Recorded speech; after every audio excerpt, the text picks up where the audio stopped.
All right. Hey. What's going on, everybody? What's happening? This your girl, Tiffany. I'm coming through right here live in effect. And Ramadan Mubarak to all you beautiful people out there that celebrating Ramadan. And greetings to everybody. Peace and power elevation. Be to you all. So, tonight I am going to, this is my first time, actually. It's my first time doing this topic, okay?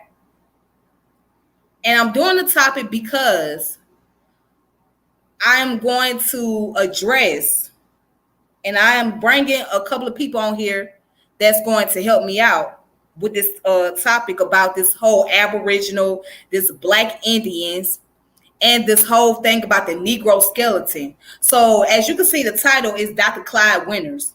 So Dr. Clyde Winters, the reason why I have his name is up there because he keeps putting up claims about Black people being Native American or Black Indians, and not just African American. I guess he support the idea concept of the foundational Black America, the FBA, which was started by Tariq and Rashid.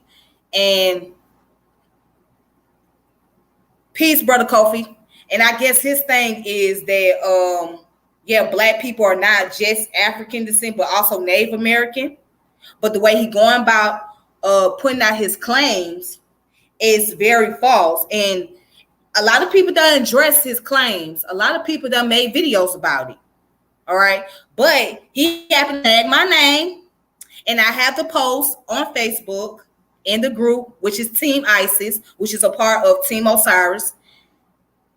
And he happened to have a long list of information trying to support his argument about the Olmecs and the Mayan culture, and how the Mayan language is the same as the Mande language, right, which is in West Africa.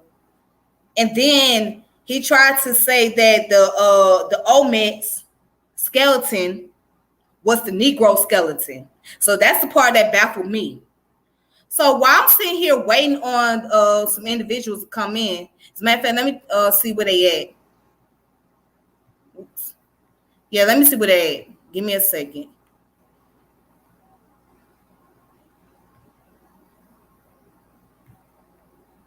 Okay. All right, so they should be on their way. But while I'm waiting on some brothers to come in, I'm going to show you the post, all right, on my Facebook account. And it's a very long post, so you guys follow me as I read it. Okay, hopefully you guys can see my account. Oops. Sorry about that. Let me take that down. Okay. So hopefully you guys can see my account. All right. Now, as you guys can see, right here, Dr. Clyde got my name up here, which is me, Tiffany L. French. He says, you laugh about the idea that there were Negro Olmecs skeletons. Yes, I did. I did laugh about that. This only shows your ignorance of Olmec studies. Some people claim that they have seen Olmec figures that look like contemporary Native Americans. This may be true, but practically all of the Olmec figures look African. At the following site, I compared the Mayan type and the African type. And see, this is where he types everything up right here. Now, I'm not going to read all of this, but I'm just going to read enough so you guys can get the general idea. He said many contemporary Mexicans look like Africans or Blacks because of the slave trade, which brought hundreds of thousands of Africans to Mexico to work in the mines and perform other tasks for their masters. A cursory examination of these pictures of the Maya show that the ancient Maya look nothing like the Olmecs. How do they explain the fact that the Olmec look nothing like the Mayan people if the Olmec were indigenous people they talk about? And then he goes on to say, moreover, just because Africans may have come to America with Columbus does not prove that they were not here before Columbus. Yet, subscription to these theories is logical, but logical assurance alone is not good science. Now he seemed like he's unsure, but let's continue. Logically, we could say that because Amérindians lived in the Olmec heartland today, they may have lived in these areas 3,000 years ago. But the evidence found by the Swedish and expert on the Mayan languages of a new linguistic group invading the Olmec heartland 3,000 years ago, and the lack of congruence between Olmec and Mayan art completely falsifies the conjectures of the Amérindians' origin of the Olmec theorists. The opposite theory and the African origin for the Olmecs deserve testing. And then he goes down to say some researchers claim that there is no scientific basis for the ability of African people to have remained unabsorbed in America. This is totally false. There are many reports of Black tribes living in America when Europeans arrived in the New World. I want to know who these Black tribes were. That's my question. I want to know who the Black tribes were. So I'm about to bring my brother on here, but let me go ahead and read this last one, and then I'm going to bring my brother on. All right, and it says, the scientific evidence supports the African origin and perpetuation civilization in Mesoamerica from 1200 BC up to around 400 AD. Let's examine this theory. My hypothesis, keyword hypothesis, my hypothesis is that the Olmec people were Africans. There are 5 variables that support this theorem. They are the following variable. First one, African scripts found during archaeological excavation. Second, the Malinke Bambara origin of the Malian term for writing. Connate ethnographic representation of African Olmec personages. The fourth one is the influence of the Malinke Bambara cultural and linguistic features on historic Mesoamerican population. And the fifth one, the presence of African skeletal material excavated from Olmec graves in addition to many other variables. The relation between these 5 variables or a combination of these variables explains the African origin of the Olmecs. All right. So I just want to give y'all that general idea of what's going on here. Let me bring my brother Geechee on here. Brother Geechee, are you there? What's up with it, Sister Tip? Hey, what's going on? Hey, did you hear what I was reading on here? Yeah, I caught you in the middle. Caught you in the middle of what you was reading. Yeah. So now I'm gonna show you where he got right here on the post. I'm gonna try to highlight this. Oops. Let me go ahead and highlight what he said, the scientific evidence. Okay. Now, do you see it? Can't you see that? Yeah. Okay. Right here, it says scientific evidence supports the African origin and perpetuation of an Olmec civilization in Mesoamerica from 1200 BC up to what scientific he always do that. He always say this, he got the evidence but never show it. Or it's always a dead end link or some type of thing. Now he'll say, oh, it's genetic evidence, but what are genetics? Show me the markers. Don't just tell me some researcher said what researcher. And every time, you know what I'm saying, he give us sources, his own sources. You can't give me no other sources outside yourself. Right. Hold on. Let me read it again. Let me read this part. Up to around 400 AD. Let's examine this theory. My hypothesis. Keyword hypothesis. Hypothesis. That's a belief. That's a belief. That's what he believes in. You know what I'm saying? Right. His hypothesis. That's what he thinks. You know what I mean? Exactly. It's necessarily true. Exactly. And he said is that the Olmec people were Africans. There are 5 variables that support this theorem. They are the following variables: African scripts found during archaeological excavation, the Malinke Bambara origin of the Mayan term for writing, Kone was an ethnographic representation of African and Olmec personages, the influence of the Malinke Bambara cultural and linguistic features of on historic Mesoamerican population, and number 5, the presence of African skeletal material excavated from Olmec graves. In addition to many other variables, the relation between these 5 variables or a combination of these variables explain the African origins of the Olmecs. All right, so we're gonna stop right there. So I'm gonna let you go ahead and I'm gonna let you build on that.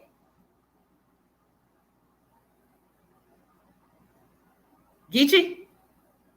Can you hear me? Yeah, go ahead. Yeah, first of all, I had spoke to him earlier about it in the forum, in the Facebook forum, and he argued that when we mentioned we had a scientist on there or author on there, he actually knew about the language, the language of Bambara. He even been over there and spoke with the people, and then he gonna turn around and say, "Oh, I wasn't talking about the Bambara people. I just said Mende." But you say it right here in your writings right here. Right. And I got one of his articles. Remember I told you I got one of his articles earlier? I'm going to show that to you, but go ahead and continue. Yeah, and the Bambara language anyway was a lingua franca language. You know, so it was a Mende language, but even the script that it has is recent. You know what I'm saying? The Indico script. You know what I'm saying? The Indico script was advised in 1949. You know, so that's the only script for the Bambara language, and that was you know what I'm saying, had a lot of influence from Arabic. You know what I'm saying? It even has the script has a few similarities to Arabic script. Notably, it's direct right to left and letters which are connected at the base. Unlike Arabic, is obligorily marks both tone and vowels. Encode tones are marked as diacritics in similar manner to the marking of some vowels in Arabic. And does he use the language Vey and even of his work? Did The he Vey use language? the who? Do he even mention the Vey language? You know what? I'm gonna show you, like I said, I'm gonna show you the article that I have pulled up that's of his, because this article is about the Mende and he tried to compare it to the Mayan language. Okay. So I can show you that article. Okay. Hold on. All right, so this is the article right here. If you can see it, Geechee. Can't you see it? Yeah, I see it. All right, so I'm gonna zoom it up a little bit. Okay, so right here it says Olmec, Mende, long words in the Mayan, was it Mize, Zonke, and Titano languages. Now, this was received in November 27 of 2010, and this is found in the current research journal of social sciences, right? And it's copyright Maxwell Scientific Organization 2011. All right, and that's his number right here up top. And it said it was accepted in April 20th of 2011, and it was published on May 25th of 2011. So it got his name, Clyde Winners, Altman Dan Fodio Institute, Chicago. All right. So right here, you can see the abstract. Okay. I'm gonna highlight that for you right here. Okay. Now I'm gonna let you read that if you can see it. Let me see. I can't really see it for real. Okay, can you see it now? Yeah. Yeah, I see it. Ortiz, Montello, Haspan Varia Barbara argued that there is no linguistic evidence for a pre-Columbian connection between African and a myriad language. Using comparative and historical linguistic method, the author outlines the evidence from Otomi and Mayan, which indicate borrowing, copying of Mende lexical items by speakers of these language in pre-colonial time. But I mean, there ain't no evidence. Okay, so now let's go down to the introduction. So I'm gonna read the Just introduction. some old sources. Now, this is something that he published. It said receive. It was received on November 27, 2010, and it was published on May 25th, 2011. It was accepted on April 20th, 2011. So I don't know. He probably done took some old information and compiled it up. I don't know exactly what he did, but let's go ahead and find out. All right. Mm-hmm. So right here, where it says introduction, it says the artifacts archaeologists find through excavation can never tell us what language was spoken by a dead civilization several millennia ago without the aid of written documents. There is considerable speculation on the language spoken by the Olmec people. Linguists have made three hypotheses regarding the original language spoken by the Olmec people. And down here it says the Otto Mengal theory, and the name of the author, and this is the year 1976. And Mize Zonkian theory, Mm-hmm. and the Mende theory.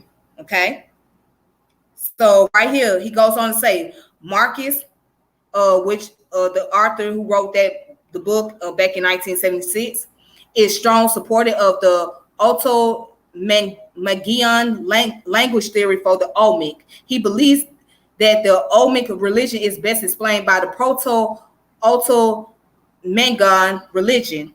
This hypothesis is not accepted because of the absence of linguistic material in support of the hypothesis.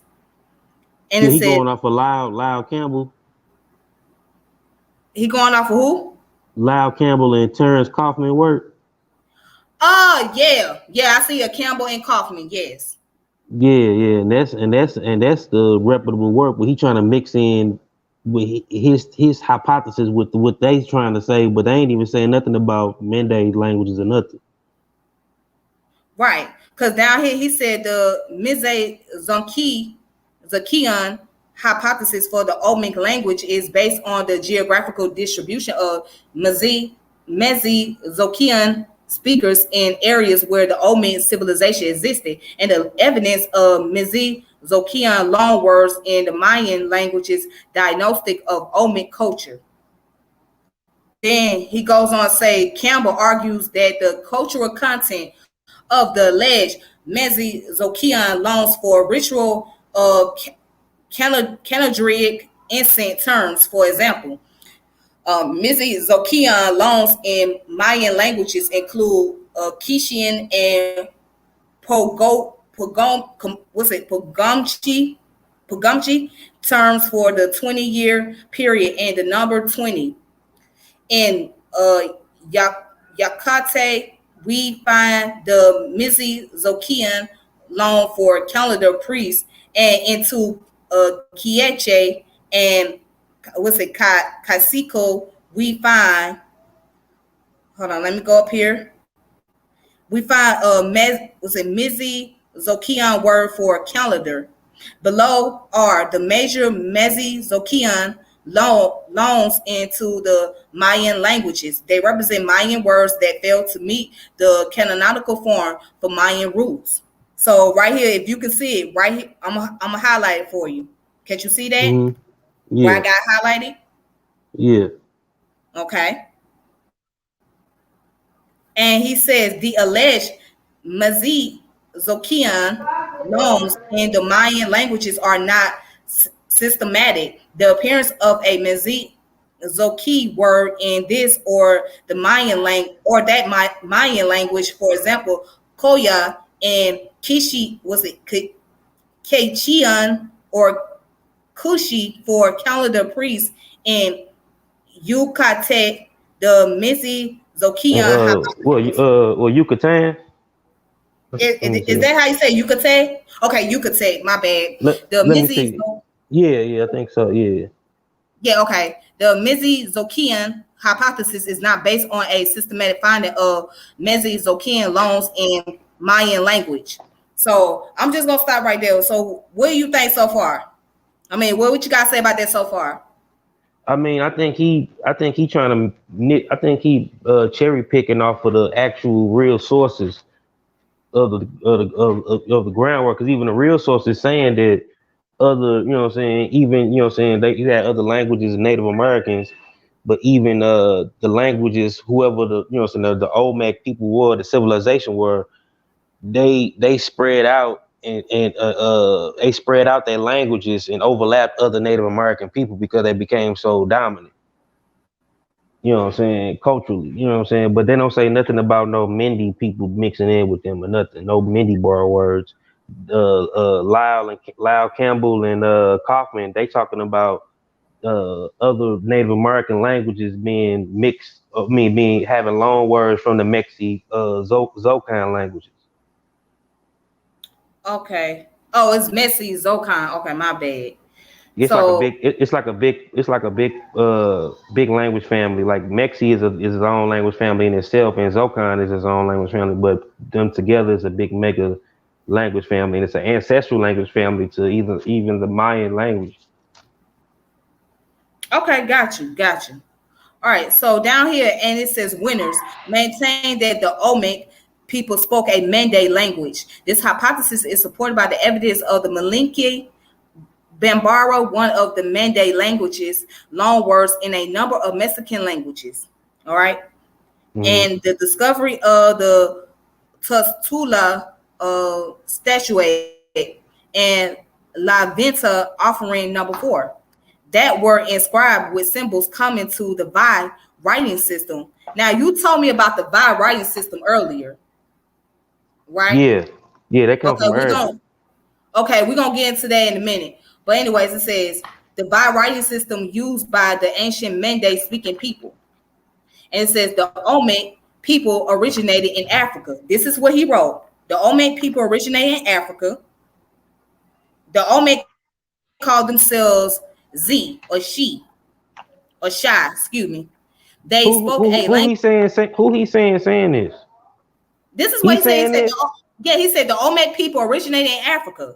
The No, I'm Olmec, saying no, I'm saying is he saying this or is Lyle Campbell? He's saying Lyle Campbell saying this. no, he's saying this. I'm gonna show you because you'll see his source So right he here. just coming up with that conclusion based off of he just adding on fairy tales. He adding on stuff with Lyle Campbell and Kaufman been Yeah, studying and because researching.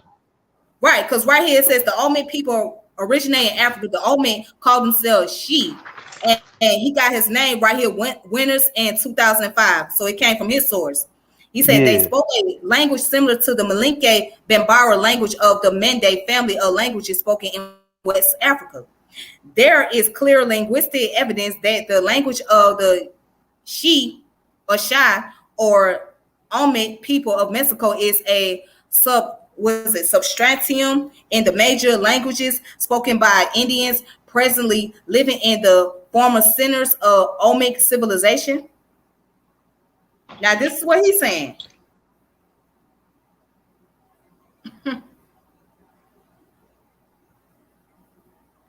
That's what he's saying, Geechee. And then Max the mega language family, the proto language family is extinct language. How you getting this? How he Oh, it gets really interesting, right? It gets really interesting. Hold on, let me skip. Let me skip down.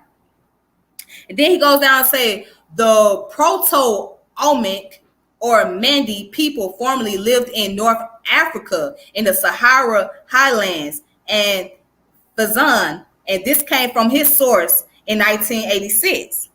Okay, as you can see his name and the year. He said, here's the ancestor of the Olmecs left their oldest inscription written in the Mandi script, which some people call Libico Berber. And he got the name of How 1973. That's where he got this source from. Okay. And he said these inscriptions are found throughout the Sahara along caravan routes and near former Mende habitation sites like Dar Tahiti. This indicates that the Mende hand writing 2,000 years before they settled the Gulf of Mexico. Now, that's coming from him. And then he said these Proto-Olmec people lived in the highlands of the Sahara. Here we find numerous depictions of boats engraved in the rock formation that these people used to navigate the Sahara before it became a desert. The Proto-Olmec probably used these boats to sail to Africa. And he says in the Sahara or in the Saharan highlands. Keyword probably. Yes. He said in the Saharan highlands, the Proto-Olmec were already writing inscription in their own language and making jade tools and ornaments. The Olmec were the first Americans to develop a number and math system, influenced their Mayan neighbors. Why was they coming there making jade stuff? What is jade? Jade come from East Asia. You know what I'm saying? Jade come from East Asia. You know what I'm saying? In Mesoamerica, they had ceridian glass from volcanic glass that they use as sharp tools and weapons. And plus, why they coming from Africa using Native American materials? Why they not using iron materials? Why they not using African or old world goods from Africa? That's a good question. Oh, then it goes down to say the Mayans borrow much of their art and architecture from the Olmecs, including the calendar and pyramid structure that the Mayans are so famous for. The first of these great Mayan structures appeared between 400 BC and 150 AD. Okay, although Weiner and Smyrna believe that the Mende only influenced the medieval Mexican Empire, the decipherment of the Olmec scripts in a comparative analysis of the Olmec and Mende civilization show correspondence. Okay, so once again, he used his source as well. All right, and this is the picture he has right here, as you can see. He using his. Go up a little bit. Okay. And those, look, and those rock paintings at the top, those are not Mende. Those are Dogon. Oh, ooh, dang. Good analysis, Geechee. Good God Almighty, you know how to spot that out, don't you? Takes instant approval. Yeah. She's happy here. Oh yeah. Those are Dogon art. Oh, dang, Gee, you pointed that out real good. All right. Yeah. So let's go further down. Okay, and then here's another comparison that he used right here.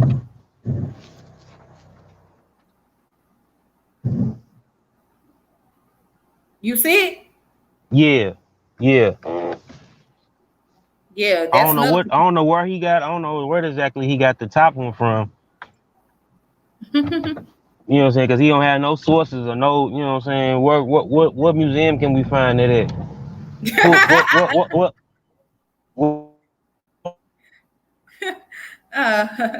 Oh boy, ain't this interesting? Ain't that funny? All right, then here's another picture that he used.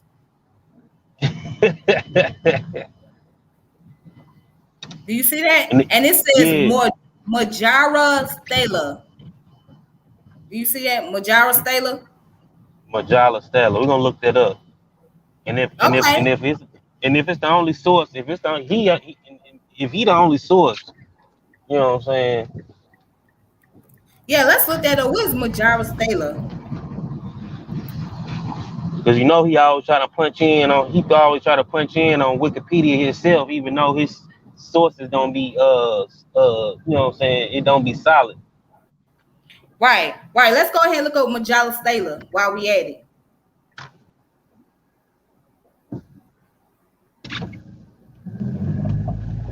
And see what even language that is. Okay, hold on. I'm about to pull it up.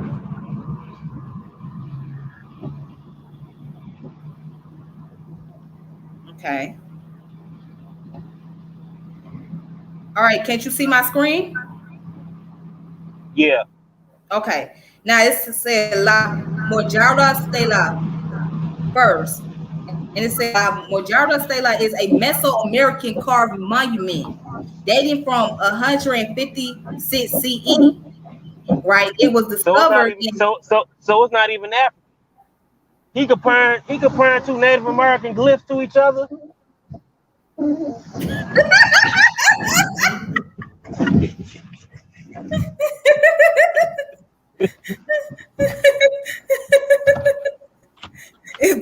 They ain't even no African. They ain't even an African artifact.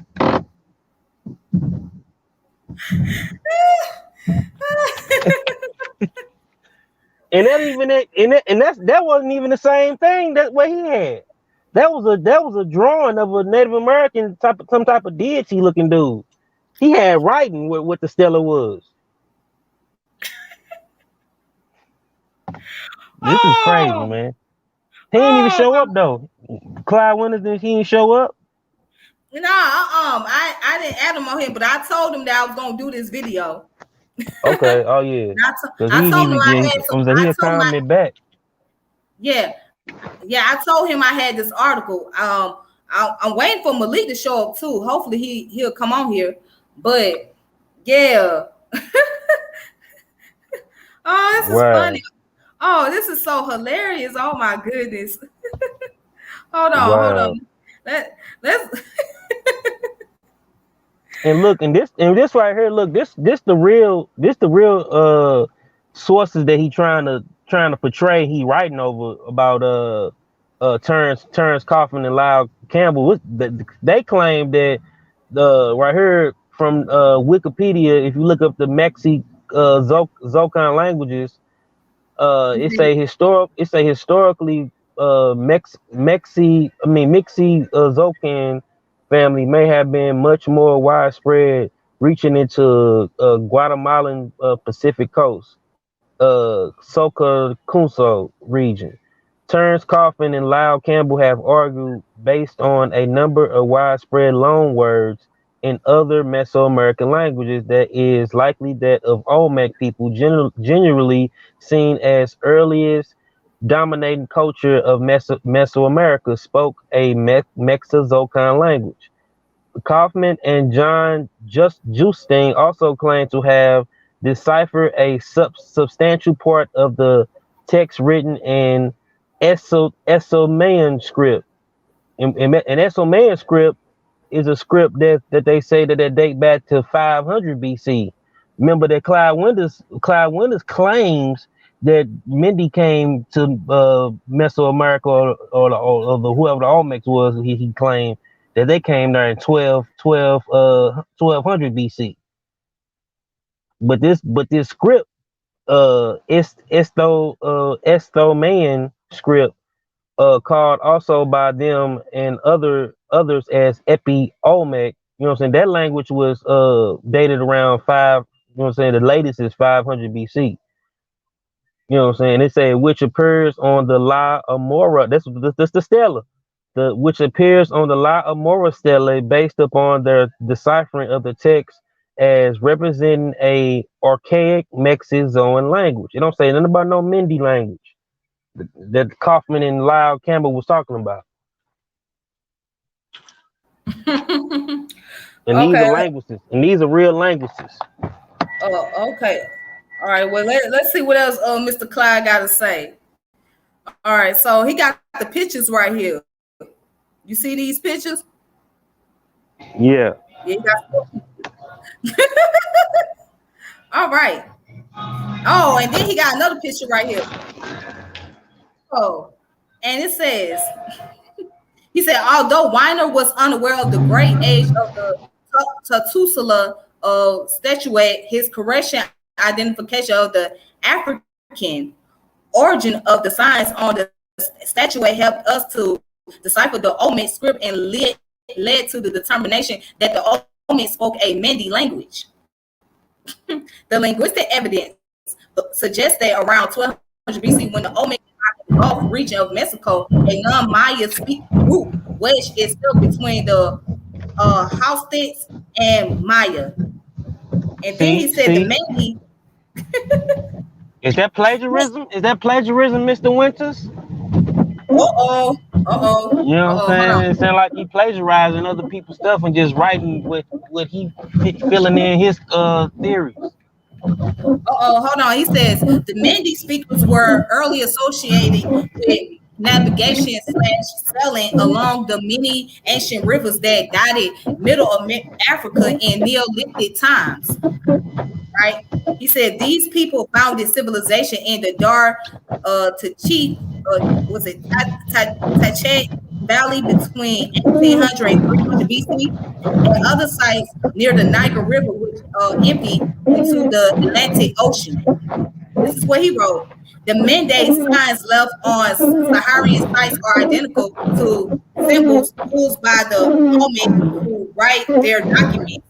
It says figure 1-4 provided a comparison of signs from various Olmec documents compared to Mende group found in areas occupied by Mende speakers.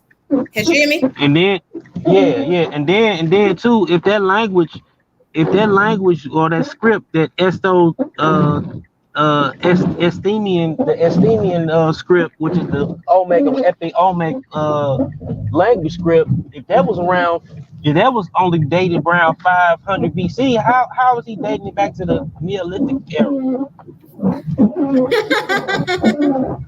I don't even know. And then Tiffany, can you look up the oldest West African boat? The oldest what? West African boats. West African what? I couldn't hear you. Had a noise going on in the background. I'm sorry, West African boats. Oh, West African boats. Okay.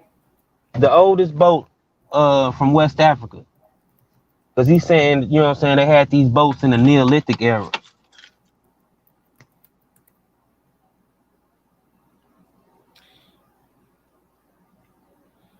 All right.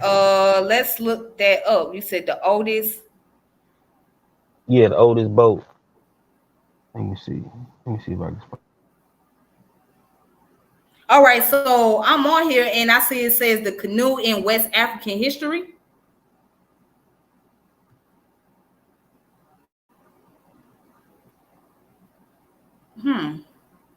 I see the canoe in West African history. Let's see what they're talking about. All right. So I'm about to go ahead and download that.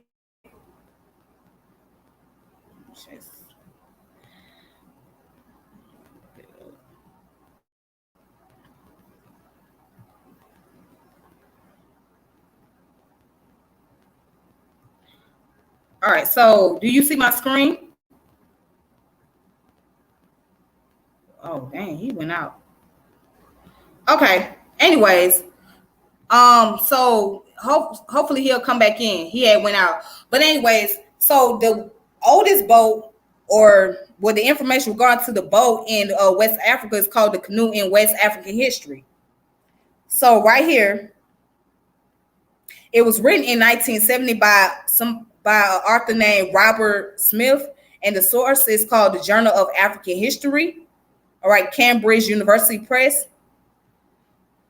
So right here it says the canoe in West African history by Robert Smith.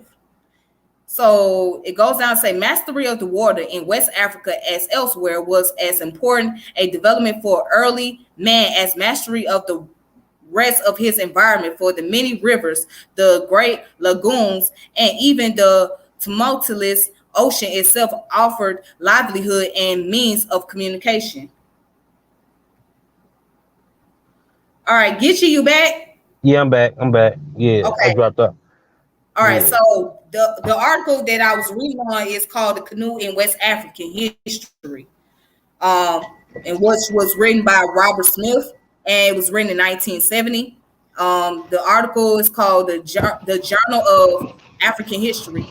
It was published by Cambridge University Press. Okay. All right. So let's see what they're talking about right here. It says Mastery of the water in West Africa, as elsewhere, was as important a development for early man as mastery of the rest of his environment. For the many rivers, the great lagoons, and even the tumultuous ocean itself offer livelihood and means of communication.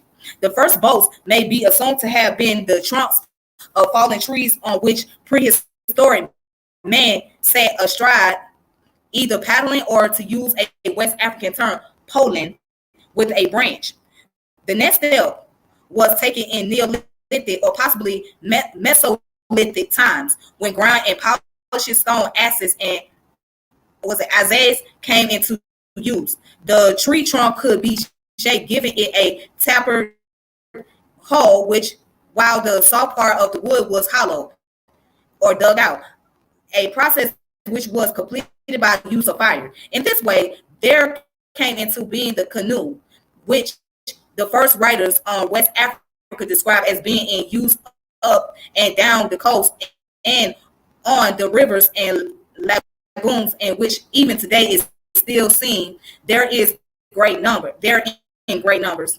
The object of the present paper is to review the evidence about the use of the canoe in pre-colonial West Africa and to attempt an assessment of its role and its importance in political and economic life and in warfare. So it says European accounts of the coast from direct Pachiso Pereira, Esmeralda de Situ Orbices, based on information obtained at the end of the 15th and early in the 16th centuries, contain numerous references to the canoe and description of the types which were in use.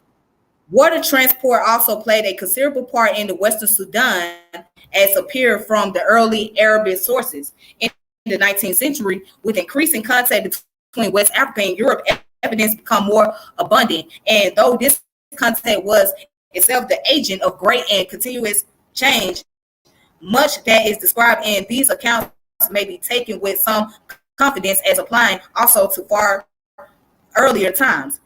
These literary sources can be supplemented by an examination of oral tradition, a field which is as yet little explored so far as this subject is concerned. There is less possibility of obtaining evidence from material survival, since the average life of a West African canoe was and is only a few years, and it is hard to imagine circumstances such as have occurred elsewhere likely to lead to the preservation over a long period of a canoe or of its associated equipment. Nevertheless, the canoes still in use and still being built by traditional methods presumably differ little from those of the past, and something may thus be learned from them. Yeah. How them canoes gonna make it over the Atlantic with all them currents and stuff? Oh boy, that's a good question. You know what I'm saying? They even said it right there. Like, you know, they only were equipped for rivers. They only last a couple years. And then why we don't find that exact type of boat technique in Mesoamerica? Good question. That's a good question. Now let's find something else that he said real quick, and then I'm gonna show some sources that I have to help debunk this claim that he's trying to make or been making for the longest, and for some reason he can't accept it. Anyways, he said the Olmec language, right? He said the Olmec language is a member of the Mandi family of languages. The Mandi languages are spoken in West Africa. Man and Dabi, which they wrote a book in 1987, give Mande a peripheral status in the Niger-Congo superset. Olmec is closest to Malinke Bambara. The Olmec language has a high frequency of dissyllabic roots of the CV, and C.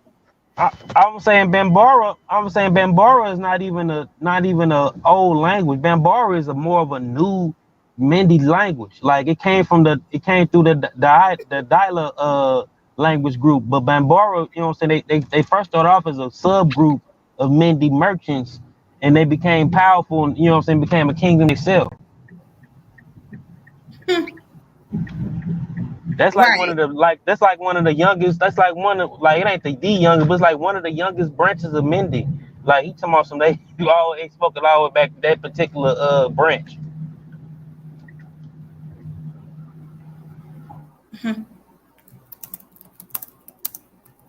Could you look up Bambara, the Bambara language real quick? Yeah, I'm gonna look that Oh, up, and we and, can talk about. Yeah, let's talk about the was it and the Bajan Bambara language people, and the and the Bambara Bajan people. language? Yeah, Yeah, the Bambara people. Yeah, let's look that up. So it's just this is just interesting. So he's just missing information, huh? yeah, and then his sources, he not saying what his sources saying. Like that wasn't even Lyle Campbell and Kaufman's argument at all. They were saying that the language was just a proto you know proto Mexic Zocan language. Okay, so let's look up the Bambara language. No, as a matter of fact, let me. You can look up the people too and see how that, you know what I'm saying? 'Cause that, even the Bambara language, that was kind of like a lingua franca type language. It was like a trade language more so. All right, is that the same language as the Vaj language, or that's I, different? I think that's different. Because you got Okay. the Bambara language, you got the Bambara people. Okay, well, let's look up the Bambara language.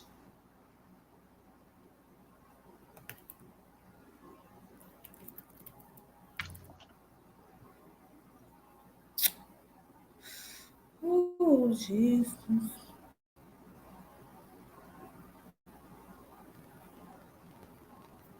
All right, here we go.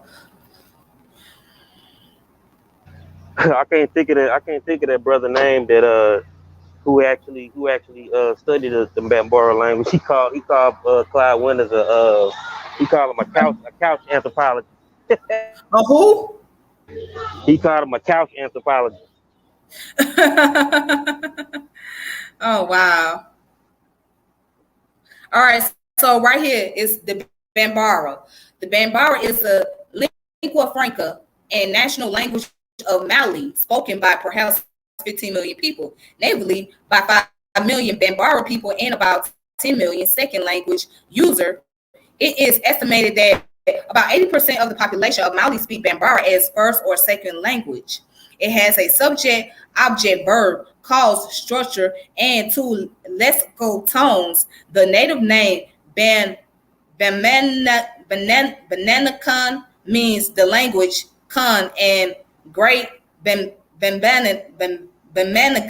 or however you say it. Can't you get out of tip of my tongue? Anyways, people who respected the religion of Islam as opposed to the speaker of Dalula, who are Muslim. So,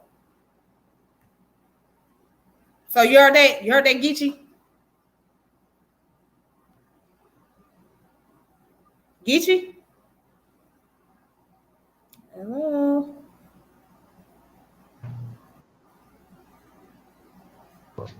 Geechee? Uh, Can you hear me? Yeah, I can hear you.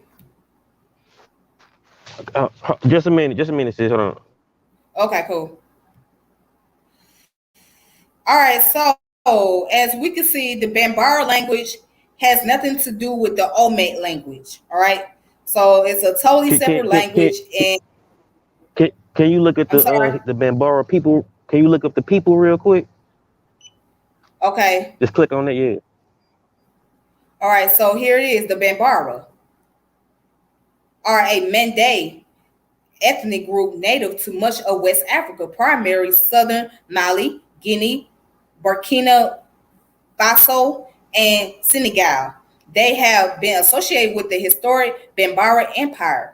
Today, they make up the largest Mende ethnic group in Mali, with 80% of the population speaking the Bambara language, regardless of ethnicity. Okay?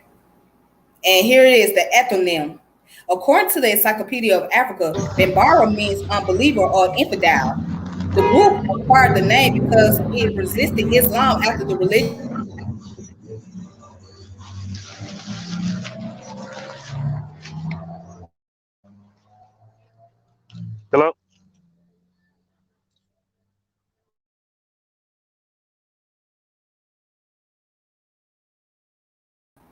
Okay. Geechee, I'm back.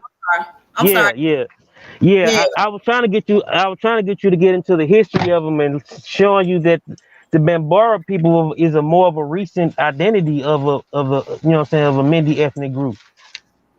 Okay. Yeah, I'm finna go down to the history. Hold on. All right, but yeah, it said that the group acquired the name because they resisted Islam after the religion was introduced in 1854 by Takular conqueror El Hajj Umar Tal. The Tukala, that's the Tukala people. The Tukala people or is a group of Siri people from Senegal who are Fulani-nized. They speak Fulani, you know what I'm saying? 'Cause they got conquered by the Fulani people, but they are ethnically Siri people. Okay. Okay. So let's go ahead. The history. So the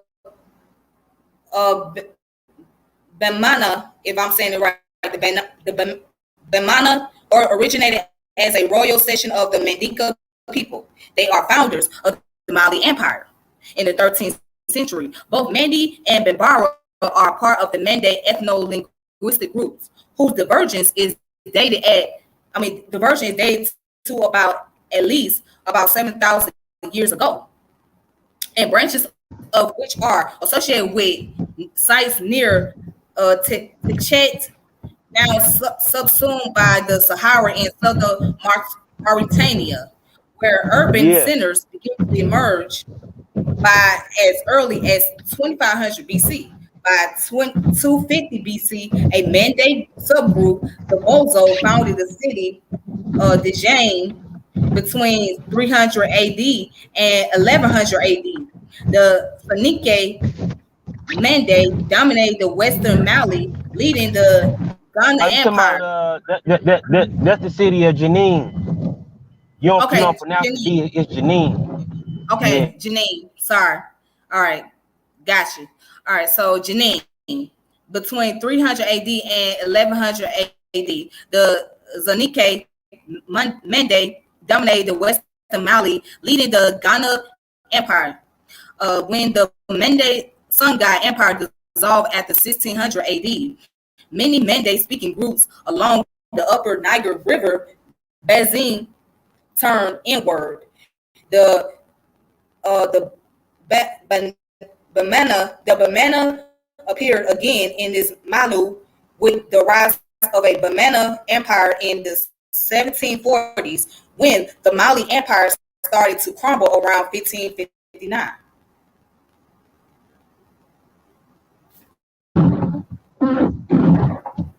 Yeah, Sister Tip. Yeah, my point was showing the people that he was saying that the Olmec language was particularly Bambara, but as we can see, the Bambara people, even though they come from the Mende, they come out of the Mende, and they come out of the fall and the vacuum of the Mali Empire, and as you can see, they are more of a recent Mende identity. The Bambara wasn't an identity until the 13th century. Oh, okay. Okay. Yeah.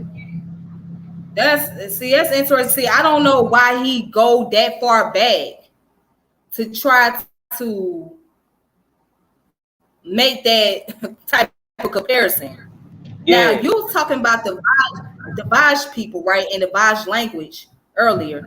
Let's expound on that real quick about the yeah. Vaj language. The Bambara language.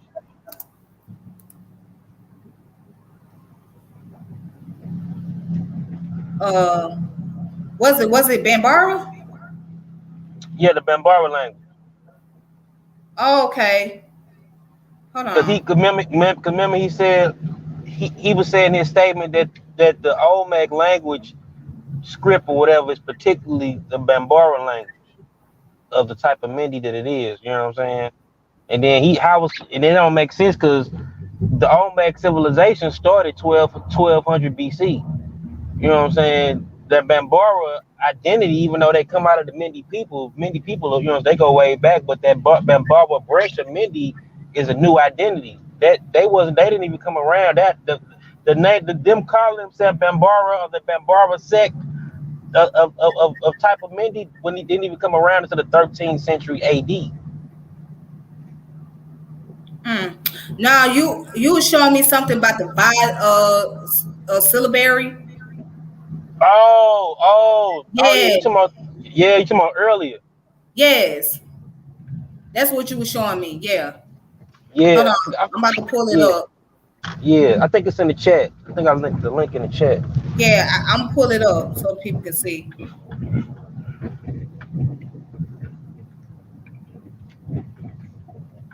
All right, so this is it right here. The vowel language. Okay. Yeah, and okay, so the vowel language, right? Yeah, the vowel syllabary is a symbolic writing system devised for the vowel language by Mamalu Dawalu Bukele Jandu in what is now Grand Cape Mount County, Liberia. Yes, in Liberia. Yeah, you know, cause like, and in the back note to the to the audience, Liberia, what I'm saying, even though, it was his own little area, but Liberia is a United States territory, and once was in Africa, what I'm saying, during that time period. Okay. And a lot of people, people from Americas, what I'm saying, was sent to those areas, Sierra Leone and Liberia. Yeah, because of the American Colonization Society. Yeah. Mm-hmm. Yep. And then let's see. Go further down because there was something on here that really caught my attention. But I'm just gonna continue right here. It says Bukele is regarded with the Vai community as well as by most scholars as a syllabary inventor and chief promoter when it was first documented in the 1830s. It is one of the two most successful indigenous scripts in West Africa in terms of the number of current user and the availability of literature written in the script. The other being Inko. Structure of the script. Vai is a syllabic script written from left to right that represents CV syllables. A final nasal is written with the same glyph as the Vai syllabic nasal. Originally, there were separated glyphs for syllables ending in a nasal, such as dun with a long vowel, such as su with a dafathon, such as ba, as well as bele and sile. However, these have been dropped from the modern script. It says the syllabary did not distinguish all the syllables of the Vai language until the 1960s, when the University of Liberia added distinction by modifying certain glyphs with dots or extra strokes to cover all CV syllables in use. There are relatively few glyphs for nasal vowels because only a few occurred with each consonant. Now let me show the picture of the script. So here's the picture of it right here. This is the script. This is the Vai script right here. These are the letters. Okay. So I hope you guys can see that. All right. And then too, it's a controversial possibility to have some type of connection with Cherokee language, but that was through colonial origin. Yep.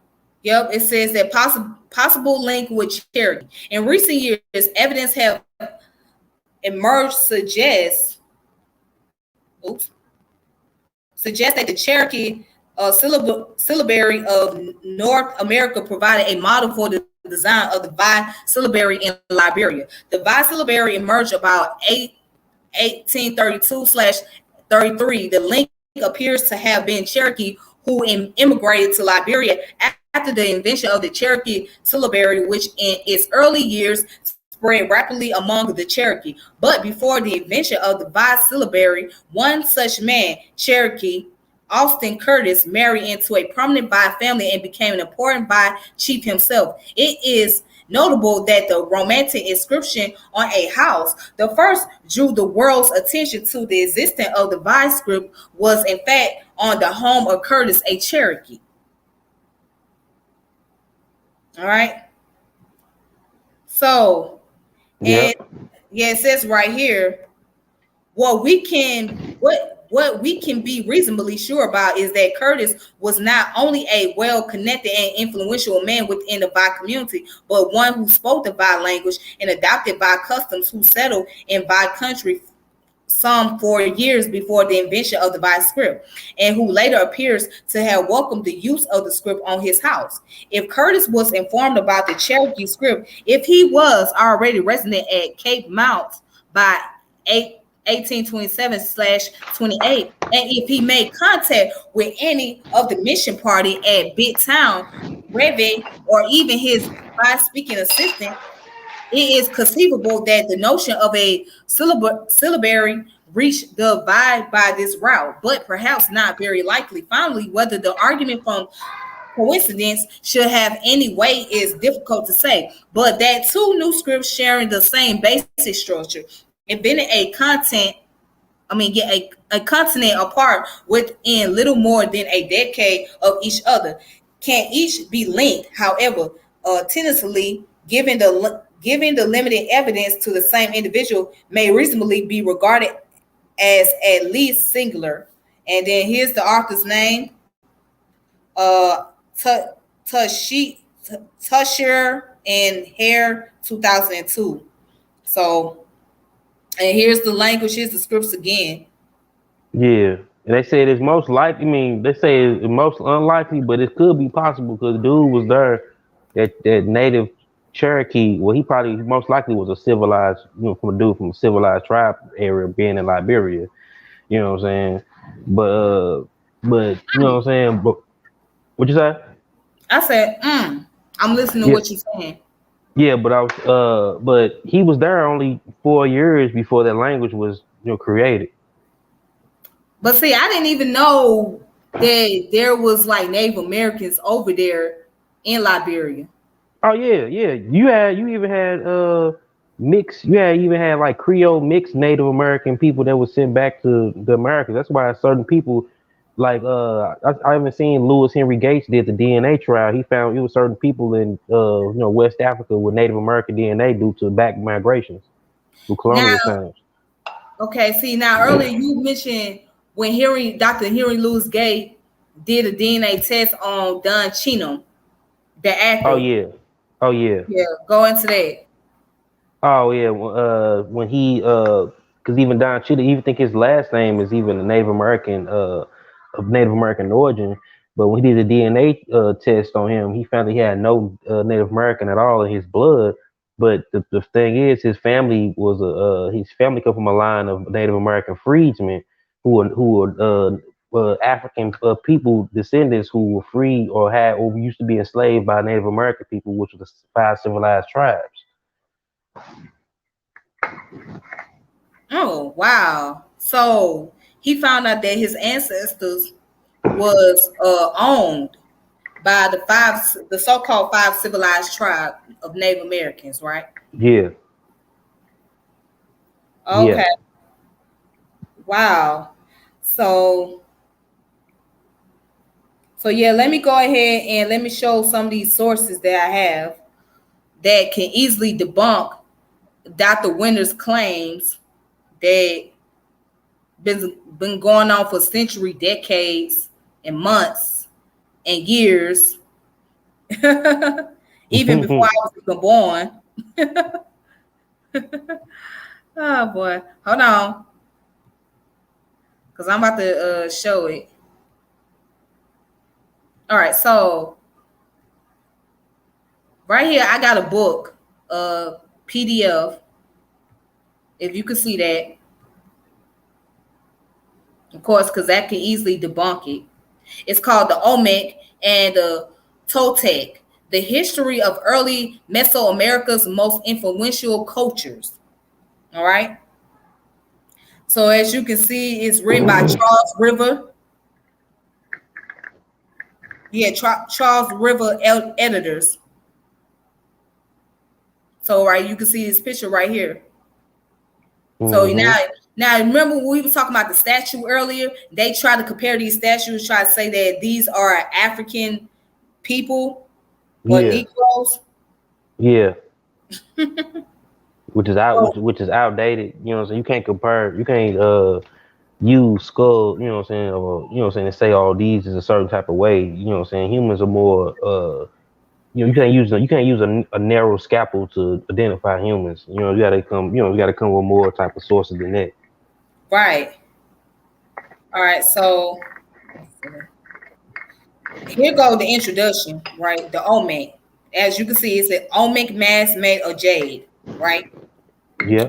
The Olmec people are widely recognized as the first major civilization of Mexico and are thus generally regarded as the mother civilization of Mesoamerica, making them the people from which all subsequent Mesoamerican cultures derived. In fact, the term Olmec is thought to have originated with the Aztec people, as Olmec in their Nahuatl language means the rubber people, a reference to the inhabitants of the land from which they access rubber. By and large, the Olmec culture is perhaps best identifiable by their so-called colisto heads, mammoth basalt head statues wearing helmet-like headdress found throughout Olmec habitation sites. So how is that African if it's right here it says mammoth basalt head statues wearing helmet-like headdress? Wow. Uh, Wow. yes. Now it says around 2500 BC, the Olmec settled primarily along Mexico's Gulf Coast in the tropical lowlands of south central Mexico, and they flourished during North America's prehistoric Indian formative period from about 1700 to 400 BC. Their direct cultural contribution were still evidenced as late as 300 AD. Among Mesoamerican scholars, the formative period is subdivided into pre-classic Olmec period and classic Maya period and post-classic Toltec and Aztec periods. So where do we find Africans in here in this case? Not none whatsoever. None. No Africans. However, since the Olmec's agricultural ability sustained them and ensured their power and influence for over a millennium, they produced corn slash maize, squash, and other plant foods in such quantities that they were afforded the manpower to build great monuments. I know And they show wasn't cooking no jollof rice. and ceremonial centers to further promote their cultural identity. From a cultural standpoint, their pyramids, open plaza, their ball game, and possibly even centers of human sacrifice are thought to have established the societal model that subsequent societies like the Maya, Zapotec, was it Tahuchicano, Toltec, Mesotec, and Aztec would emulate. In the same vein, some scholars believe that they also affected the cultural development of the Native American groups of the United States and those of Central and South America as well. Proven to be one of the most enduring models ever, the religious and cultural structure the Olmec established held reign over 3,000 years, and it would likely have endured much longer without the arrival of the Spanish conquistadors. Now you see that the pyramid, the Ptolemaic period at Tula. Mm-hmm. Okay, you see. Yeah. Now it does not say anything about the Africans coming over here, the Egyptian, or like people like to claim came over here and built Yeah. those pyramids. So these And then people already and, had and their then own and then the civilization. pyramids. Then the pyramids is two different functions. They don't even use they don't even use it the same way or for the same Exactly. reason. Exactly. Exactly. See, and check this out right here. I'm gonna highlight this right here. It says the Toltec are one of the most famous Mesoamerican group in South America, but they are also the most controversial and mysterious. The Toltec have been identified as the group that established a strong state center in Tula in present-day Mexico, and the Aztec claimed the Toltec as their cultural predecessor, so much so that the word Toltec comes from the Aztec word Toltecal, translated as artisan. The Aztec also kept track of the Toltec's history, including keeping a list of important rulers and events that suggest the peak of the Toltec occurred about 900 to 1100 AD. Wow. All right. So the question that I have, and if anybody want to look this up, if anybody want to read on this, you guys can. Ooh, let's look at some statues real quick. Hold on. Here's a picture right here. That doesn't look African to me. No, I wish you could show the pictures of. I got some. I don't know if you can show my. I don't know if I can share my screen, but I got some pictures. Yeah, of you can some, share your screen. Go ahead. And if you guys want to look this book up, okay, at the bottom of your screen, you should see where it says share. Do you see at the bottom of your screen? All right.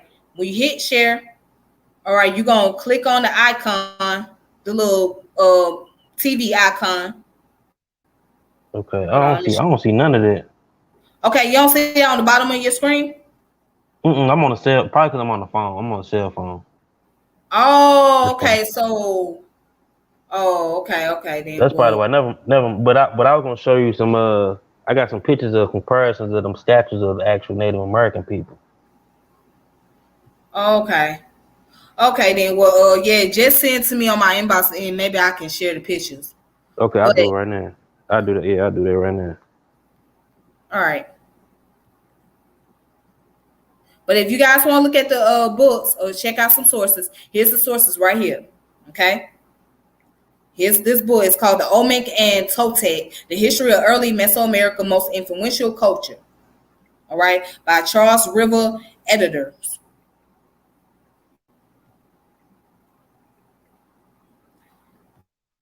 All right. Please do not be deceived. This is why people got to do their own research. Mm-hmm. You know what I'm saying? Because you got to read in between the lines. It may sound good, it may look good, but it's not legitimate. It's not always legitimate. And it's a trick. So some people just don't know how to accept that the information they've been presented for a long time is outdated and it's not useful anymore. All right. So right here, this book is called The Significant Characteristic of Mesoamerican Culture by Pierre Williams. Okay. So here's the table of content. Mesoamerican's calendar, Maya calendar, Aztec calendar, Mesoamerican writing system, Mesoamerican literature and Maya script, Mesoamerican ball game, Aztec religion and Olmec religion, Maya religion and Maya mythology. Okay. So these are the calendars, the Mesoamerican calendar. This is chapter 1. And what does chapter 1 say?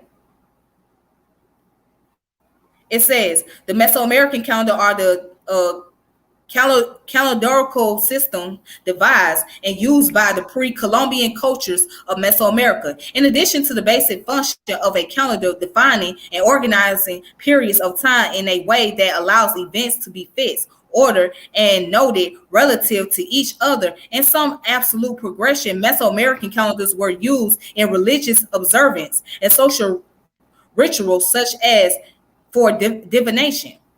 Okay, among the various calendar systems in use, 2 were particularly central and widespread across Mesoamerica. Coming to all recorded Mesoamerican cultures, and the most important was the 260-day calendar, a ritual calendar with no confirmed correlation to astronomical or agricultural cycle. Apparently, the earliest Mesoamerican calendar to be developed, it was known by a variety of local terms, and its name components and the glyphs used to depict them were similarly culture specific. However, it is clear that this calendar functioned in essentially the same way across cultures and down through the chronological periods it was maintained. The second of the major calendars was the representing a 365-day period, approximately the tropical year, known sometimes as the vague year, because it was an approximation over time, the season, and the true tropical year gradually wandering with respect to this calendar owing to the accumulation of differences in length.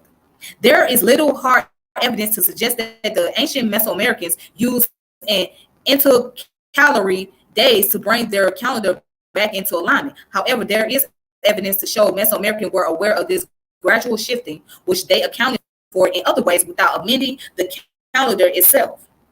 So have you wondered where did America get the 365 days of a year? Have we ever wondered where they get that from? Geechee? What was that? Have you ever wondered where the 365 days a year concept come from? No, what they come from the Mayan calendar? Yeah. I mean, Yeah. if you just read, yeah. Yep. Yep. Yeah, I know a little bit about that. Yeah, see, it says these 260 and 365 days calendar could also be synchronized to generate the calendar round in a period of 189, what's it, 18,980 days, or approximately 52 years. The completion and observance of this calendar round subsequence was of ritual significance to a number of Mesoamerican cultures. All right. Yes. Now let's go down. I just sent you a couple of pictures too. Okay, then cool. It's in your messaging inbox. Okay, then hold on.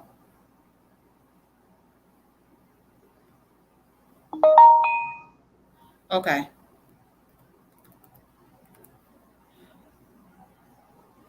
I don't see it. You don't see it? Hold on.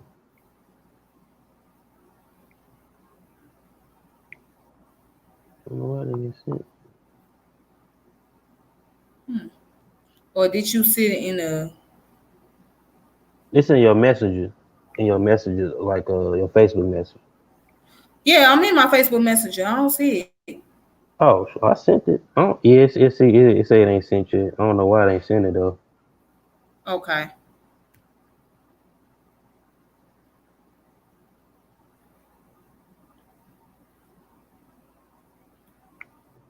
Yeah, I don't know why they ain't sent it. So I sent it though. I don't want to jump out of here because if I jump out, I'm gonna jump out. It's gonna make me jump off the call. Okay, I think I see it. I see the pictures. You sent it. Yeah. Okay. Hold on, let me. Okay, so I'm gonna show the picture that you sent me. Let me go ahead and get off of here.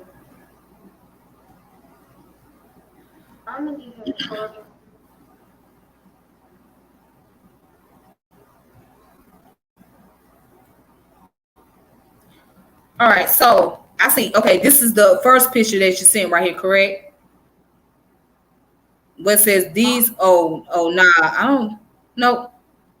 Okay, it said, yeah, these people are descended from Black sub-Saharan Africans 70,000 years ago. The Omen were not recent Africans. They were Northeast Asian and American adapted non-Negro. You talking about this one? Yeah. And I sent you one. I sent you a couple of other ones too. But that's from brother. Okay. That's from brother and goes. Okay, yeah, I see that. Okay. You can see that brother there got thick lips. You know what I'm saying? Round nose. You know what I'm saying? That's all tropical equatorial adaptation.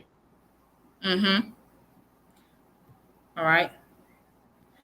So it says, yeah, Occam's razor, Olmec were not African, they were indigenous American. Mm-hmm. Yep. Yep. So, yep, that's the picture of them. Let's Yep. see his exact resemblance. Yep, it sure is. And then, hold on, I got a book. And shout out to my sister CK, the poet. I see her in here. Shout out to you, sister. Thank you. Shout out to her. Because she gave me some information about the language. So right here, or you know what?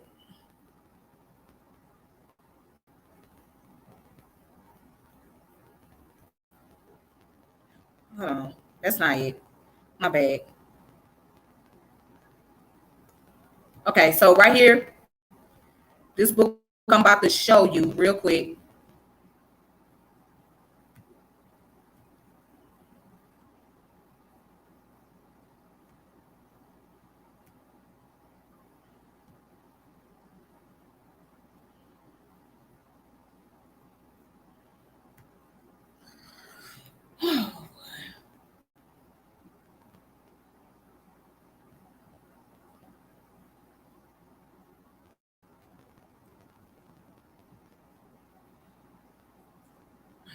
All right.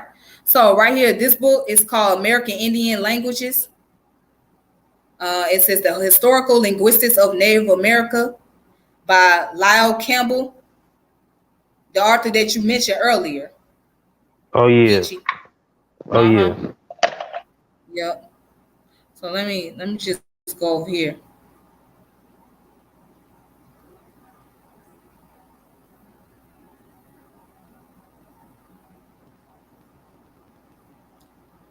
Maybe it's not fully loaded. Hold up.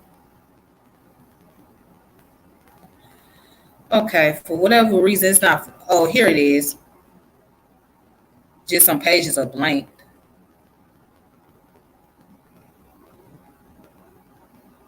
Hmm.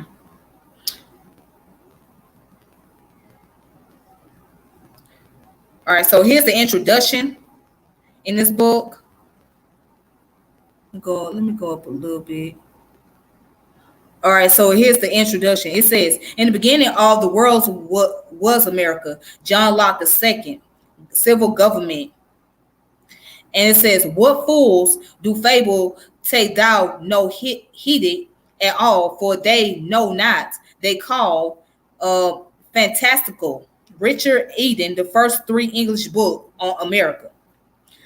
And right here it says Native American languages are spoken from Siberia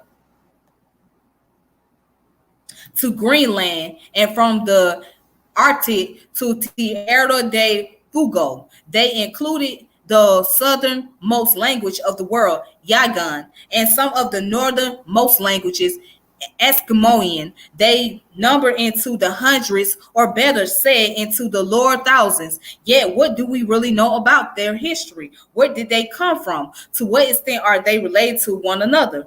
What does their study reveal about the past of their speakers and about the American Indian languages themselves? These and related matters are concern of this book. All right, so that's the introduction. Now, let me go into the table of content. That'll make it a lot easier. All right, so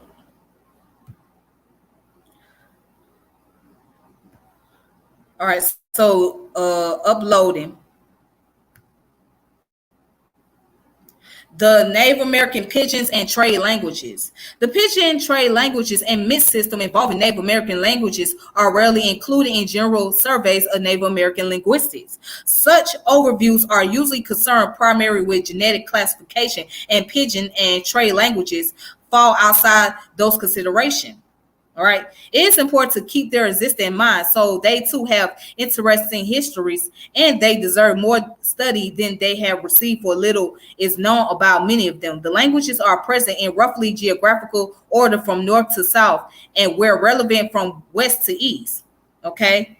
So here, the Eskimo trade jargon Stefanzian reported two trade jargons used by the Eskimos in dealing with whites and Indians. Both are based on Eskimo grammar and lexicon. He referred to ship's jargon on Herschel Island. At Herschel Island, indeed, practically all forms of the jargon exist side by side, for here gather whalers who have picked it up in Kozebu Sound at Point Hope, Point Barrow, and at other places.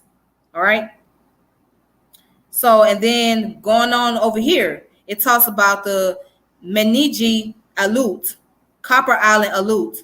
So the Aleut spoken on Meniji or Menidi or Copper Island, one of the two commander islands, is a mixed Aleut Russian language.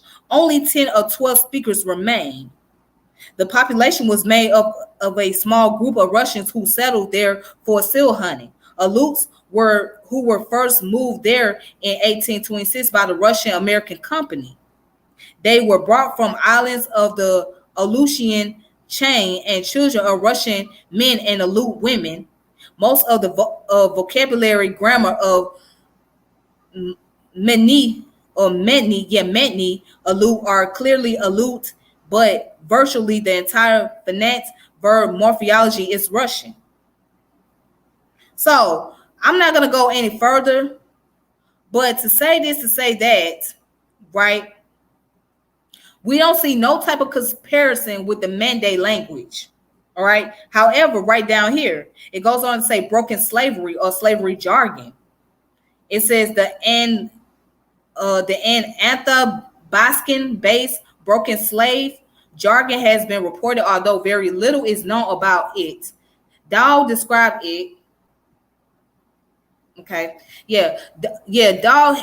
Dahl describes it as follows: the usual mode of communication between the whites and Indians in this locality, Yukon territory, is a jargon somewhat like Chinook, known by the name of broken slave. The basis of this jargon, which includes many modified French and English words, is the dialect of Loire River. Okay. And then it goes on to say,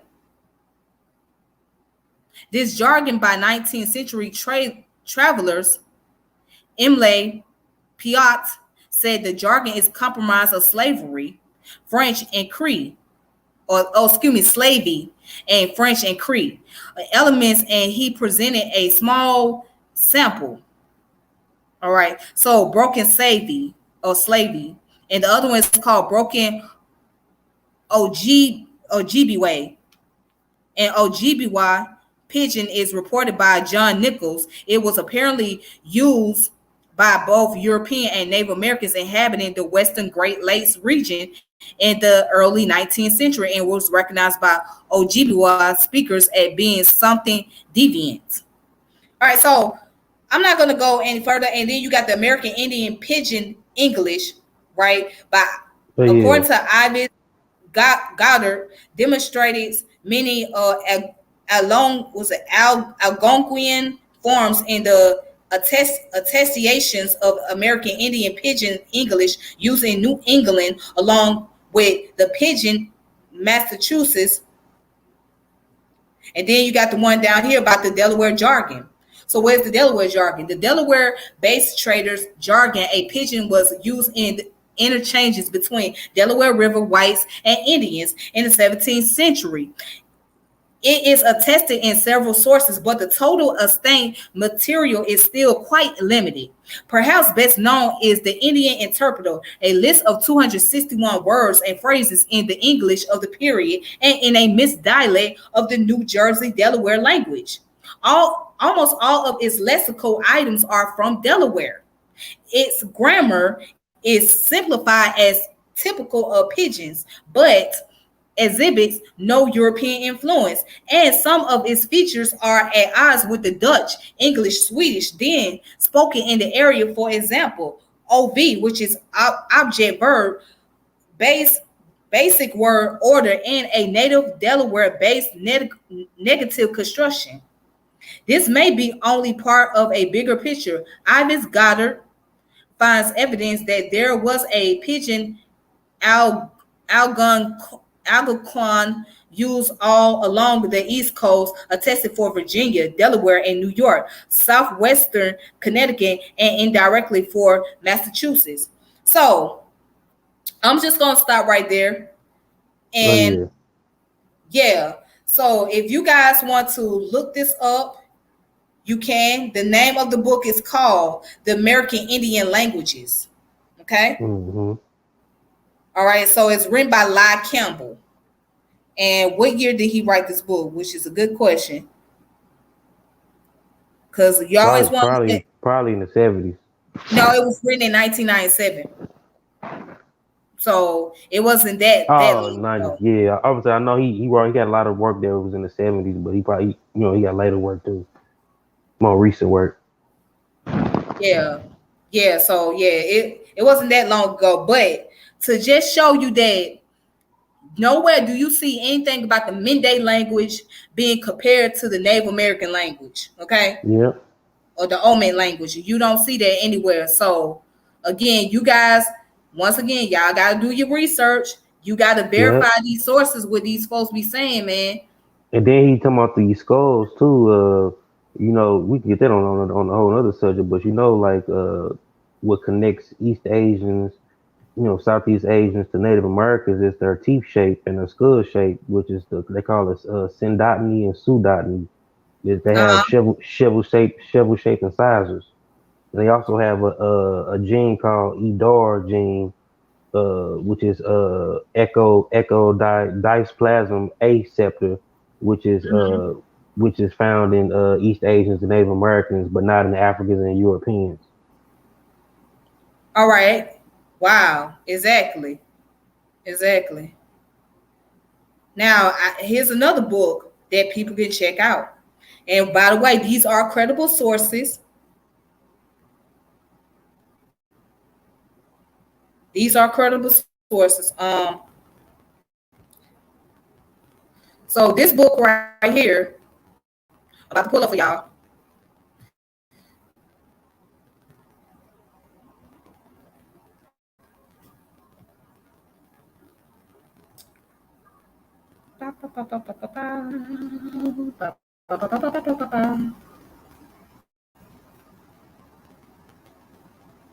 All right, so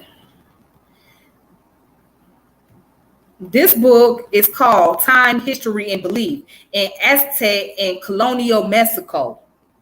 All right. So in this book, it goes into the history, of course, about Mexico. But, since we're talking about indigenous people and native people, it all ties into that. So this, it was written in 2001. Yeah, I would say even the name Mexico come from an indigenous name, the Mexica people. You know what I'm saying? Which was one of the Aztec people was. They was one of the Mexica people.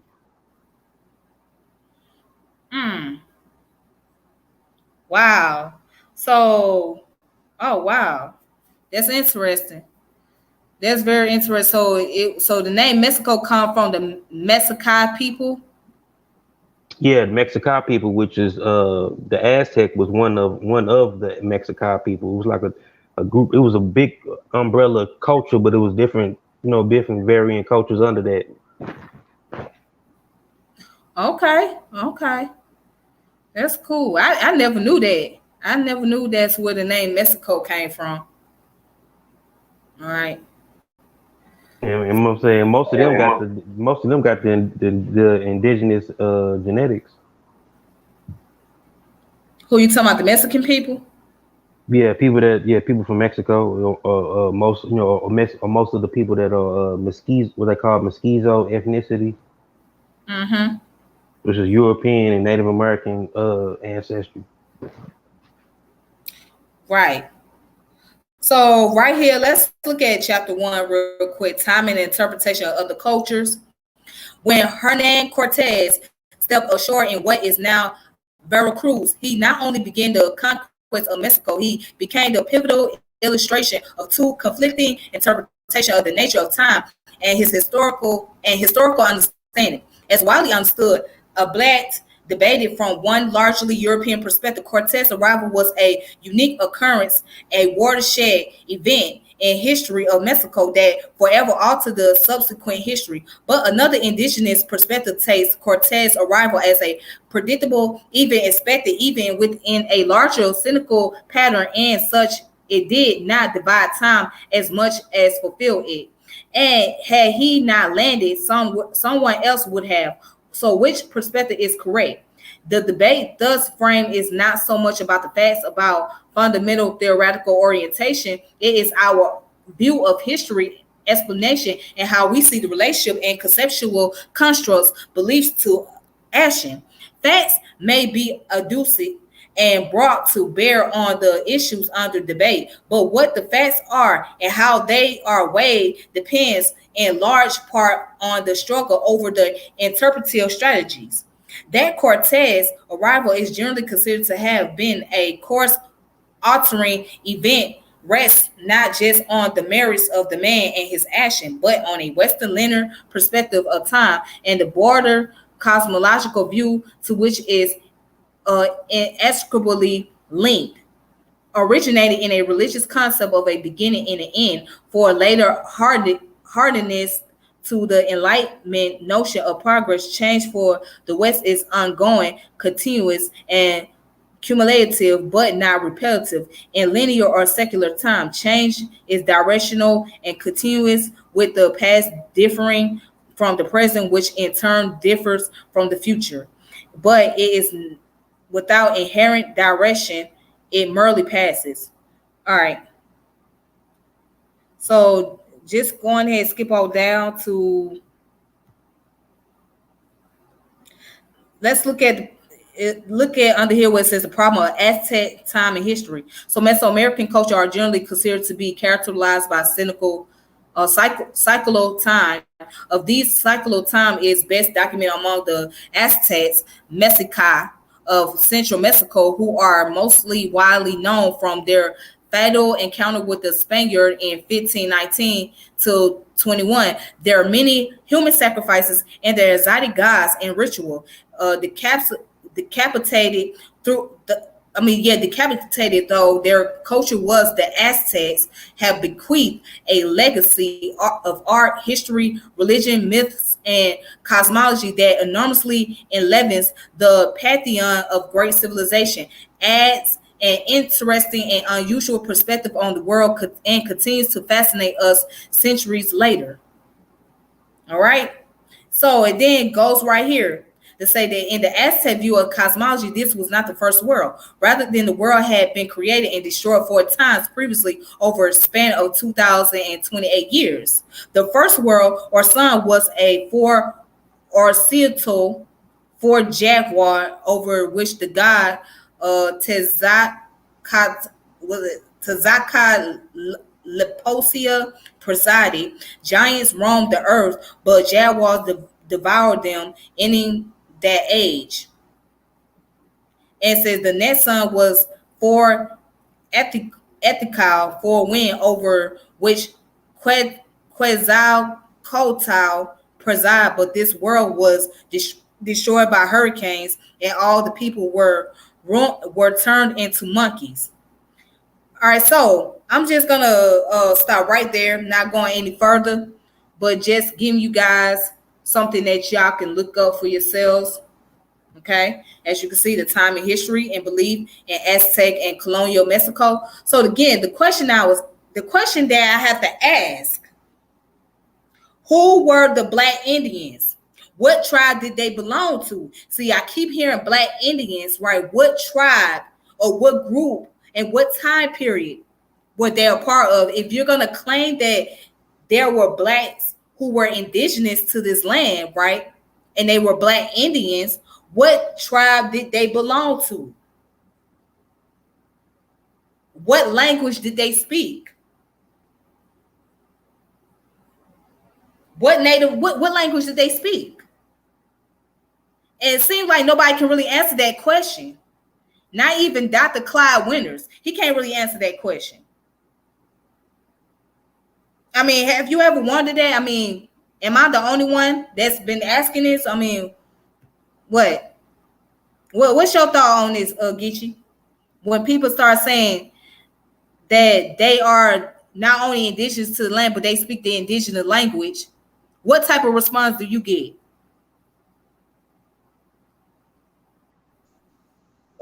First of all, he called them him being an anthropologist. He wouldn't be calling them Black Indians because Indians are from India, and people in ancient time they identify themselves by color in the first place. There you go. They did not identify themselves by colors. Now, have they ever told you what language did the so-called Black Indians, the so-called Black No, Indians spoke? no, I don't. I think Clyde Winters answer that is making up, adding on to Lionel Camera work.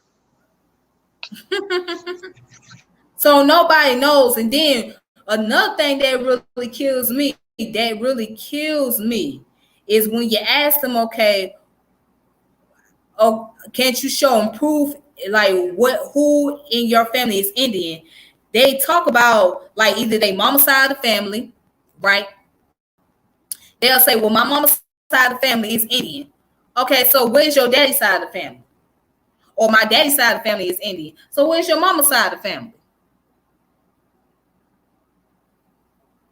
Why do you think many And, people jump on and the concept usually about and, it? and Go usually ahead. people from other cultures pass down their language. Okay. So why do you believe that so many of them jump on this bandwagon, this indigenous bandwagon, so badly? Why? Why is it such a popular thing? Why is it such a trend?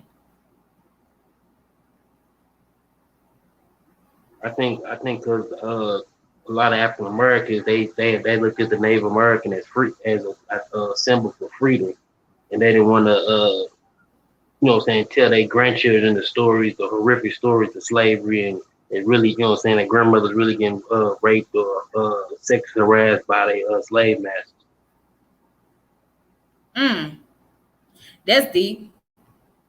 That's very deep. That's really deep. You know what I'm saying? That's real deep. Um, yeah, that's something deep right there. So yeah, so it's been passed on down in our family, in our tradition. We have been told that great grandma was Indian or great granddaddy was Cherokee. That's the most common one, Cherokee or Creole. I mean, not Creole. What you call the other one? Chita or Creek or Blackfoot or something like that. But most of the time we hear Cherokee, and that's the most common one that people say, especially out here in Georgia. They'll say, "My granddaddy or my grandma, my great grandmama was Cherokee Indian," and not really having But a. but they, but do they tell us that the Cherokee was supported the Confederacy? Woo! Uh-oh.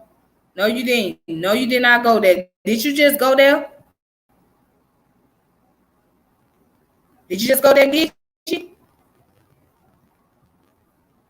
Oh yeah, yeah. Give me a hot second. Give me just a moment. Okay. All right. So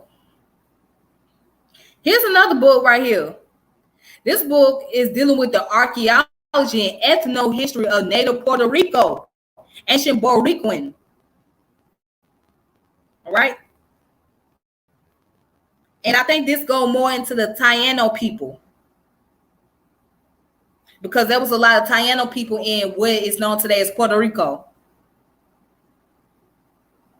All right. And this book was written in 2005.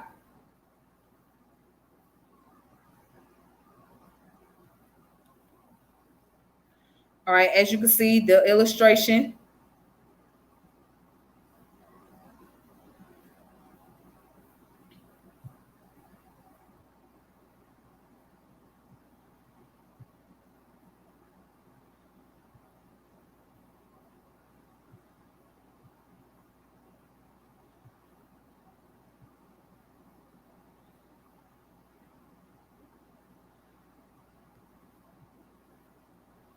All right, so right here in this book, I'm on chapter 1. It's called The Crab Shell Dichotomy Revisit. The lithics speak out. Renier Rodriguez Ramos. In the early 1930s, Foliage Rainey was sponsored to pursue excavation in Puerto Rico as part of the Caribbean archaeology program of the Peabody Museum of Yale University, as stated by the program director Cornelius Osgood. These excavations were made in an attempt to improve the methodology of archaeology through intensive research in a particular area, as well as to resolve the historic problems of the Aboriginal population of the West Indies. Okay? It says, following these objectives, Rainey conducted field work at 8 sites in Puerto Rico, along the coast, and in the mountainous interior. As a result of this work, Rainey indicated that there was a generalized disruption in the cultural sequence of Puerto Rico. He consistently observed the presence of a layer dominated by crab claws in midden deposit, thus named the crab culture, overlaid by cultural stratum that evidence the intensive exploitation of shells and other marine dietary elements, which he termed the shell culture. He also noted that the ceramic belonging to the crab culture were well fired, had hard paste, and their surface were painted. In contrast, pottery from the shell culture was unpainted and coarse tempered. Rainey concluded that these two cultures reflected two different migrations from South America. Furthermore, even though by that day there had not yet been any formal discovery of a pre-Semitic component in Puerto Rico, he indicated that the recent excavation have had no bearing on this Simboni culture except to show that some of the traits by which is characterized according to Harrington are found in the late shell culture deposit in Puerto Rico. The existence of these two cultures, which among other things present contrasting protein bases, gave rise to highly discussed crab shell dichotomy. Right? So it says a couple years later, Ivan Rouse arrived in Puerto Rico to continue the work initiated by Rainey as part of the scientific survey of Puerto Rico and the Virgin Islands. Rouse's initial impression of West Indian ceramics, based primarily on typological analysis of materials from Puerto Rico and Haiti available at Peabody Museum, was that pottery making in West Indies had a multiple origin from both North and South America, rather than a single origin from the latter continent. However, a decade later, in his intensive publication of the results of his works on the island, he presented a markedly different perspective. Based on the latter studies, Rouse concluded that there was a continuum of ceramic molds between the crab and shell culture pottery, suggesting that there was only one migration of pottery makers to the Antilles. Since then, Rouse's model has become the most widely used chronocultural framework in Caribbean archaeology. In the latest version of his model, Rouse indicated that there were two migrations to Puerto Rico: the Arcadic peoples, followed by the Saladoids. The Saladoids were divided into sub-series: the Huqian, and the Cedrosian Saladoid. The Arcadics, as well as the Huqian Saladoid, were quickly absorbed or pushed west to the Greater Antilles by the earliest Cedrosian, represented by the Hacienda Grande ceramic style, who then evolved into Puerto Rico into the Ostenoid series. These series present two major subseries on the eastern and western halves on the island.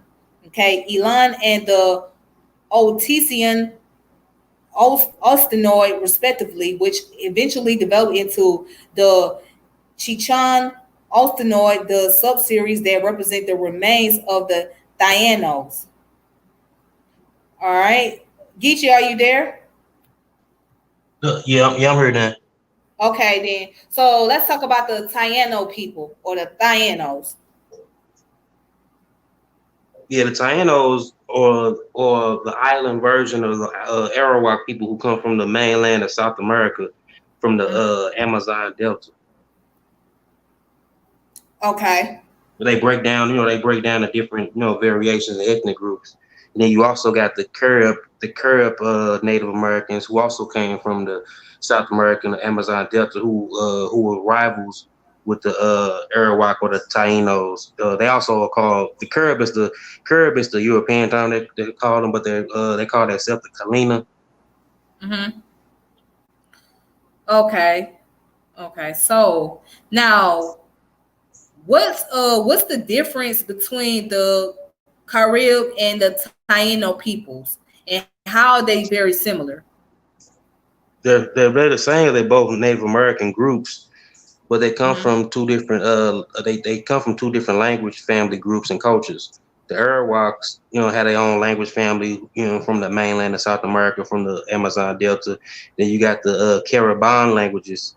You know what I'm saying? You have the Caribbean languages on mainland South America, and you have the Caribs, who they call the island Caribs, you know what I'm saying, who migrated from the mainland to the island. And the Tainos or the Arawaks who migrated from the mainland to the islands. Okay. But the Caribs are really called the Kalina people, and the Tainos are really Arawak, different variation of Arawak people. Okay. Okay. Cool. Cool. All right. So I got one last source, and after that, And I'm gonna say also too, the Caribs are the ones that people always use, and that was written by the friar of Geechee, I can't hear you. Can you hear me now? Geechee, Can you hear me? Geechee, you just went out. Can you hear me? Geechee. Hello? Hello? Hello? Hello? All right. Well, I just think he just went out because I can't hear him. I don't know what he's saying, or maybe it's just my service. Hold on, Hello? let me.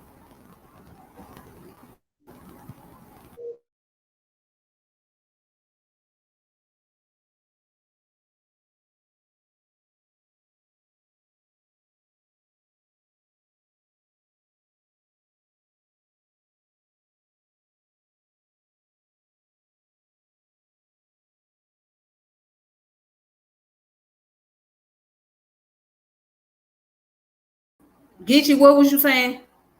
My Hello? bad. Yeah, go back. Yeah, what was you saying? I couldn't hear you because No, um. I was saying the Kalina or the Caribs were the Native Americans that were mentioned in the notes from the Columbus voyages from the friar Bartholomew. He was writing that the people always used that he witnessed people that were black and had gold tip spears. Okay. But in reality, people misread that literature. He wasn't talking about them being like black people. He was saying they were black, like black being represented as something evil or opposite of light in in that type of literature at that time. As a metaphor, because the Carib people, the Kalini people, were very violent and warlike compared to the Arawak. The Oh. Arawak people were more submissive. And they tips wasn't even gold. They were a copper gold alloy type material called Guyanic.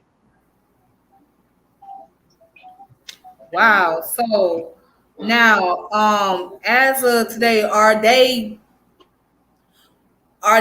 still around as a indigenous tribe, or they are? Yeah, they are. There's still some around. They just really diluted, especially really because you still have a lot of them that still live on the mainland of South America too, who didn't get as watered down as the ones in the islands. Okay, got you, got you. All right. So now this book right here goes into the Native Americans in Texas. All right. So, and it's funny because you right there in Texas. So it says the Native Americans of the Texas Edwards Plateau from 1582 to 1799. Okay. Hold on. And let's go further down. Hello? All right. This book was written in 2000. Yeah, can't you hear me? Wait, what you say? Can't you hear me? Yeah, I hear you now. Okay, so you can hear me now? All right. Yeah. So I said the name of the book is called The Native Americans of Texas Edwards Plateau from 1582 to 1799. And I was saying that it's funny because you're in Texas right now. So there I happened to come across this book right here. So it was written in 2003. All right, which wasn't too long ago. Still fairly new. So let's look at the table of content. So right here, the table of content, as you see, it says a move to settle, chapter 1, the Bosque and Laurel's expedition, a move to revolt, the Mendoza Lopez expedition from 1683 to 1684, a new frontier, hard choices, the Apache, the Spaniard, and the local naval groups. And then you got the price of peace, friends, foes, and frontiers. The chapter 8, which is the ethnohistory and archaeology. Let's look at chapter 8. Let's talk about the Apaches on her. Let's find out. As a matter of fact.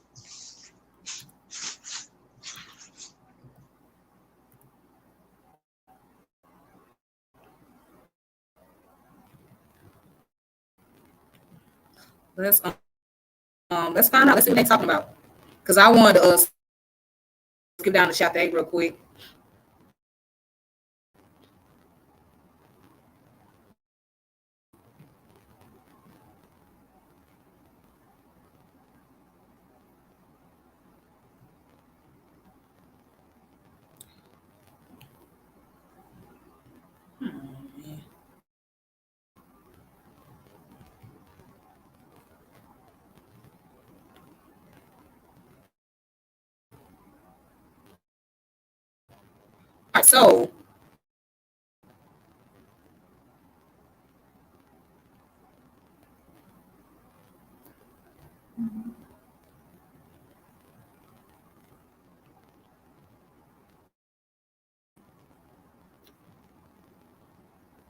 All right, so chapter 8, the ethnohistory and archaeology.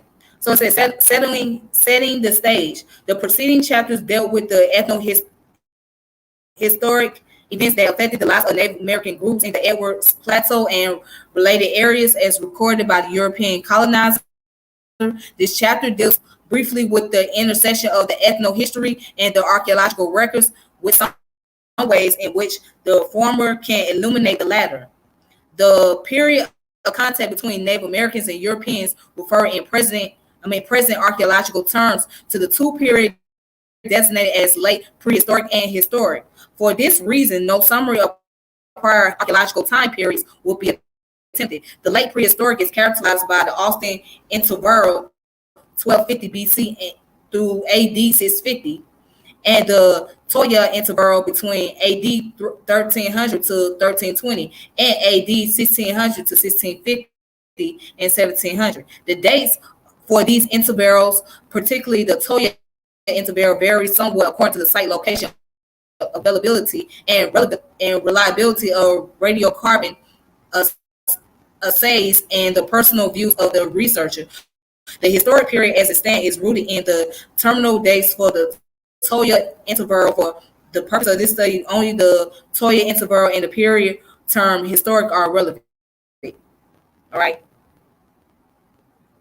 So going down, it says the evidence on August 7, 1583, Espacio met the three Jumano natives on the Pecos River near the modern town of Pecos.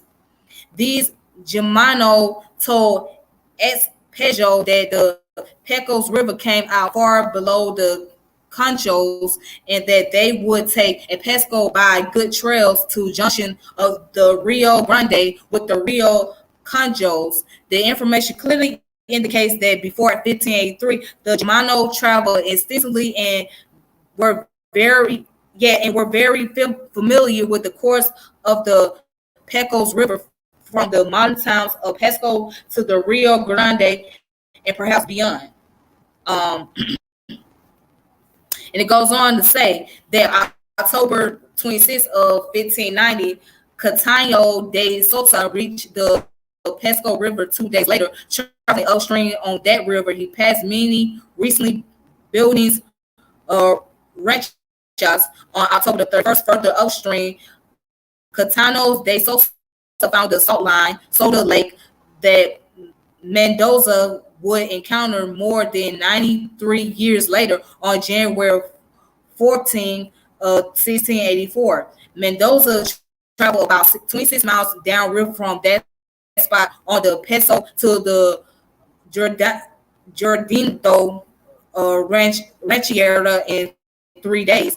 It seems extremely likely that the rancherias Catano de Sosa saw were near or at the rancheria of the Jordano. The two locations were almost certainly near 41 CS3 and 41 CS4. Since these two sites extend a combined distance of about 10 miles along the northeast of the Pesco River. If this is correct, the course of the Pesco rivers at this point may have defined the boundary of Germano groups that lay eastward. And it says in 1632, Frontier Juan Salah visit the Germano in their lands on the Nueces River, the Concho River in Texas. And in 1650, Captains Herman Martin and Diego de Castallo traveled again to Germano lands and Concho River drainage. These trips were discussed by Frontier Bernardes by Mendoza in the 1600s and in 1882 by Fernandez Duro. Okay, so that's just going to the archaeological history. Now, to answer your question, Geechee, let's go back to chapter 1.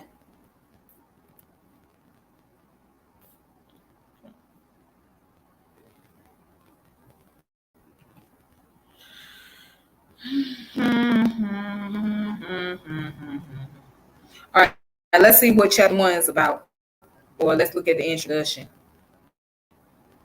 Rather.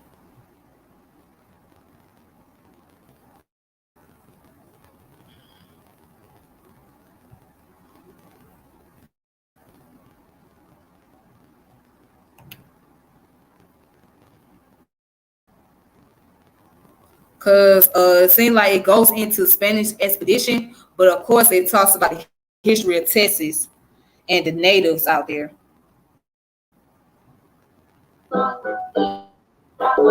Yeah, I heard about a native. Yeah, I heard about a Native American group called the Comanches. That wasn't no joke. For real? Yeah, they was brutal. Other Native American groups too, especially during the Trail of Tears, because other Native Americans come approaching in on their territory, so they was like slaughtering stuff. Dang, kid. All right, so here's the overview. It says the history of the Spanish colonization of Texas in the 17th century is intimately connected with the events that took place in other areas of northern New Spain, particularly in Calcula and even in New Mexico. After Sabeza de Vaca, Coronado, and the De Soto Moscaso penetration in the 16th century, no concrete effort to conquer or contact native population was undertaken within territory that would become modern Texas. It says in the 17th century, the first Spanish entradas into west central Texas resulted primarily from the efforts of native groups on both sides of the Rio Grande to establish autonomous settlements and invade Spanish control over their lives. The early Christianizing endeavors of the Frisians, foreigners from Gullah, stem from those native moves to settle, which began in Sao Tilo in 1658. Likewise, the first contacts, 1630 to 1654, between New Mexico, Franciscan and the Germano groups in central Texas were the consequence of invitation by the Germano to the Spanish to visit their lands, and were grafted on to long-term trade relations between natives and Spanish. The entradas from Coahuila and from New Mexico eventually resulted in conquest expedition, respectively, in 1675, Vasco Laro's expedition, and the 1683 and 1684 Mendoza Lopez expedition. The Spanish expedition proved inconsequential to later full-fledged Spanish conquest endeavors in Texas, but they caused misgiving and disappointment among the native population contacted, and they soured future relations between natives and Spanish. The Frisian mission settlement established during the last 2 decades of the 17th century for native groups that lived south and north of the Rio Grande were worthy religious efforts that produced a very mixed record. In time of conflict or economic stress, most native groups accepted the refuge and helped those enclaves provided, but few remained long enough to satisfy the church and justify the crown's investment. The conflicts among the various Frenchians, Providence, the civilians, the military, and the native groups, particularly over the control of the native labor force and the usufruct of lands, did little to improve the mission record. It says this book provides a timeline that spans the period between 1686 and 1750. The timeline has two functions. It establishes historical context and highlights events that affected the native group study, and it is designated to reflect the importance of the actions of singular individuals within the long-term perspective of the sequence of events. It said the arrival of the Apache in the 17th century preceded the actual establishment of Spanish settlements in Texas and proved to be the essential element in changing native human landscape in the territory. The two newcomers, Apache and Spaniard, wrestled for the bodies and soul of the local native groups, forcing them into submission or mission life. Either way, the native groups made alliances that compromised their ethnic cultural identities. All right. So I'm gonna stop right there. Anything else you want to add on to that? Geechee? No, I think we proved our case a long time ago with Mr. Clyde Winners. All right. All right, then. Yep, we sure did. So, anyways, if you guys want to check out that, this was an overkill today. oh, yes, it was. It was overkill. But anyways, so I know it's a lot of sources that I was showing, but this just basically is just help to disprove and disclaim any type of pseudo information. So as you can see, if you guys want to check this book out, The Native Americans of the Texas Edwards Plateau, 1582 to 1799, which goes into the history about the Native Americans and what we know today is Texas encountering and their relation with the Spaniards or the Spanish people. Because remember, the Spanish people took over. Remember Texas was part of Mexico at one point in time. It was Texas and it was California, New Mexico, Arizona. All of that was part of Mexico at one time. Okay, and so when of course it was Spanish. Where it was, I wouldn't say it was part of Mexico. It was Texas was, but the California all was Spanish territory. And then too, the Spanish was here before the Spanish and the Portuguese came, like other ones, like before the English and the Dutch and the French came. You said Spanish and what?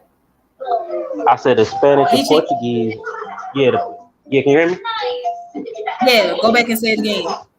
I was saying the Spanish and Portuguese when that was in the Americas before the English, Dutch, and the French, or any other European kingdom or people came.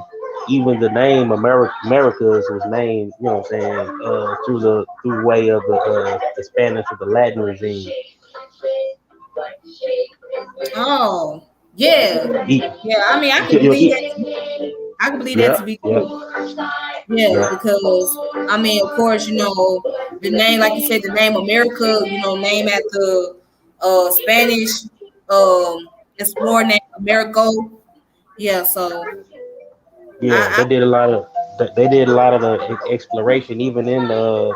That's why even like in Florida and certain areas of the coast of the before the 13 colonies, you'll find certain Spanish little cities and areas where they, you know what I'm saying, observed and sailed to and stuff in early colonial period. so basically what you're saying is that the Spanish and Portuguese had this land that we call North America and South America before anybody else came about. They was already here. Yeah, that was already here. Cause look how Columbus came. He came to the way of the Spanish, even though he was Italian, but the Italians and the Spanish worked together through the Roman Catholic Church. They're all Roman Catholic. You know what I'm saying? Latin people, Latin speakers. You know what I'm Mm-hmm. saying? Even the Portuguese, they all was here first. Mm. The Spanish had territories here first, and they had wars. When British came, they was warring with the Spanish, and they were taking over territories and islands. Like Jamaica was a Spanish island before it was a British island. Hmm. Okay. Yeah, all the time I thought that California was once part of Mexico. I didn't. I did. That's why I thought because I I know mean, it was. some of it was, you know what I'm saying, part of it, but it was his own little, you know what I'm saying, because you had the Mexicans who was like a Native American look people they sell, and that was more so in the Mexico area, you know what I'm saying, but then you had other Native Americans in that region, you know what I'm saying, but it was just all Spanish taking over stuff. But Texas definitely used to be part of Mexico for sure. Mm-hmm. Yeah, yeah. Texas, Nevada, and yeah, New Mexico, Arizona. Yep. Right. Especially some of the southern regions of California. Oh yeah, yeah. Most definitely. Yeah. So I mean, but like I say, yeah, that makes sense because like places like Louisiana, Florida, and Mississippi, and then all the way on up. Yeah, I mean, I could see that being conquered mostly by the Spanish people before the French and the British and all the rest of them came through. Yeah, yeah, because even in Louisiana, even when the French had the area for a while, the Spanish even came back and ruled for a couple of centuries, a couple of years, I think. So basically, America was supposed to be the new Europe, right? Oh yeah, because they was trying to find because Europe agricultural and a lot of their natural resources was going down, so they tried to find the resources in other areas, and then they looked up on finding this area and trying to suck all the stuff dry from Earth. Bringing in new stuff. You know what I'm saying? Mm. Like Italian food with spaghetti and pizza, meatballs. They wouldn't be possible if they came to America because tomatoes are from here. Mm. Okay. Okay. Yeah. Oh, CK.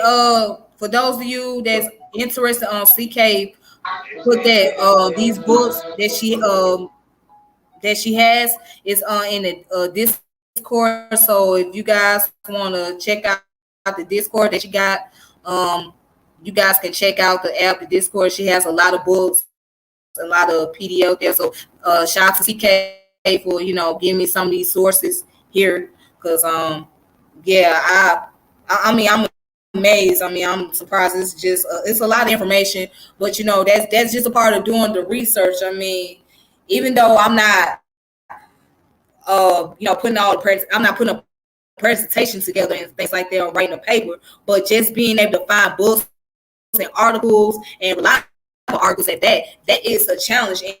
itself is just very, tough.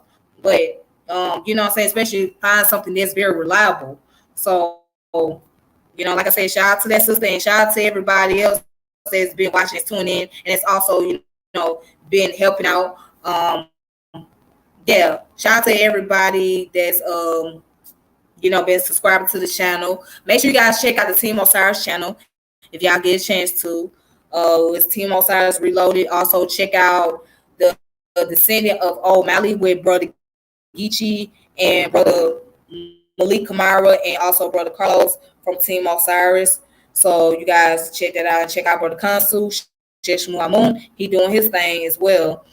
And so again, I appreciate all of you. Geechee, what else you guys say before I close out? Because I don't want to keep you up. I'm gonna say peace to the people, man. I hope so this was a real informative show tonight. Hope we can do this again. Build on this again. You know what I'm saying? And everybody have a good night. Yeah. Thank you for coming through. Thank you. I really appreciate that. That really means a lot. Thank you for helping and bringing information. You know what I'm saying? Just being very informative because I learned a lot today from you. So thank you. No problem. Anytime. All right then. All right. So with that being said, y'all, this your girl Tiffany, and of course, I'm sorry I cannot show my screen because my screen is froze. So, but anyways, thank you guys for coming through. Thank you guys for tuning in. So y'all take it easy on yourself. Make sure y'all subscribe to the channel. Hit the notification bell. Share the channel if you like the content. Give it a thumbs up. If you don't, you can give it a thumbs down. That's cool with me. But until then, y'all take it easy. Ramadan Mubarak to all the beautiful people out there that celebrate Ramadan. And I thought I was going to be able to get the other brother on here tonight. Unfortunately, I was unable to do so. So hopefully I could get brother Malik on here the next time. And we can go into the topic. Maybe I'll do a part 2 of this. I don't know. Just it depends on how things go. But anyways, y'all take it easy. This your girl Tiffany. I'm out. Peace and power and elevation be to all of you. Until then, deuces.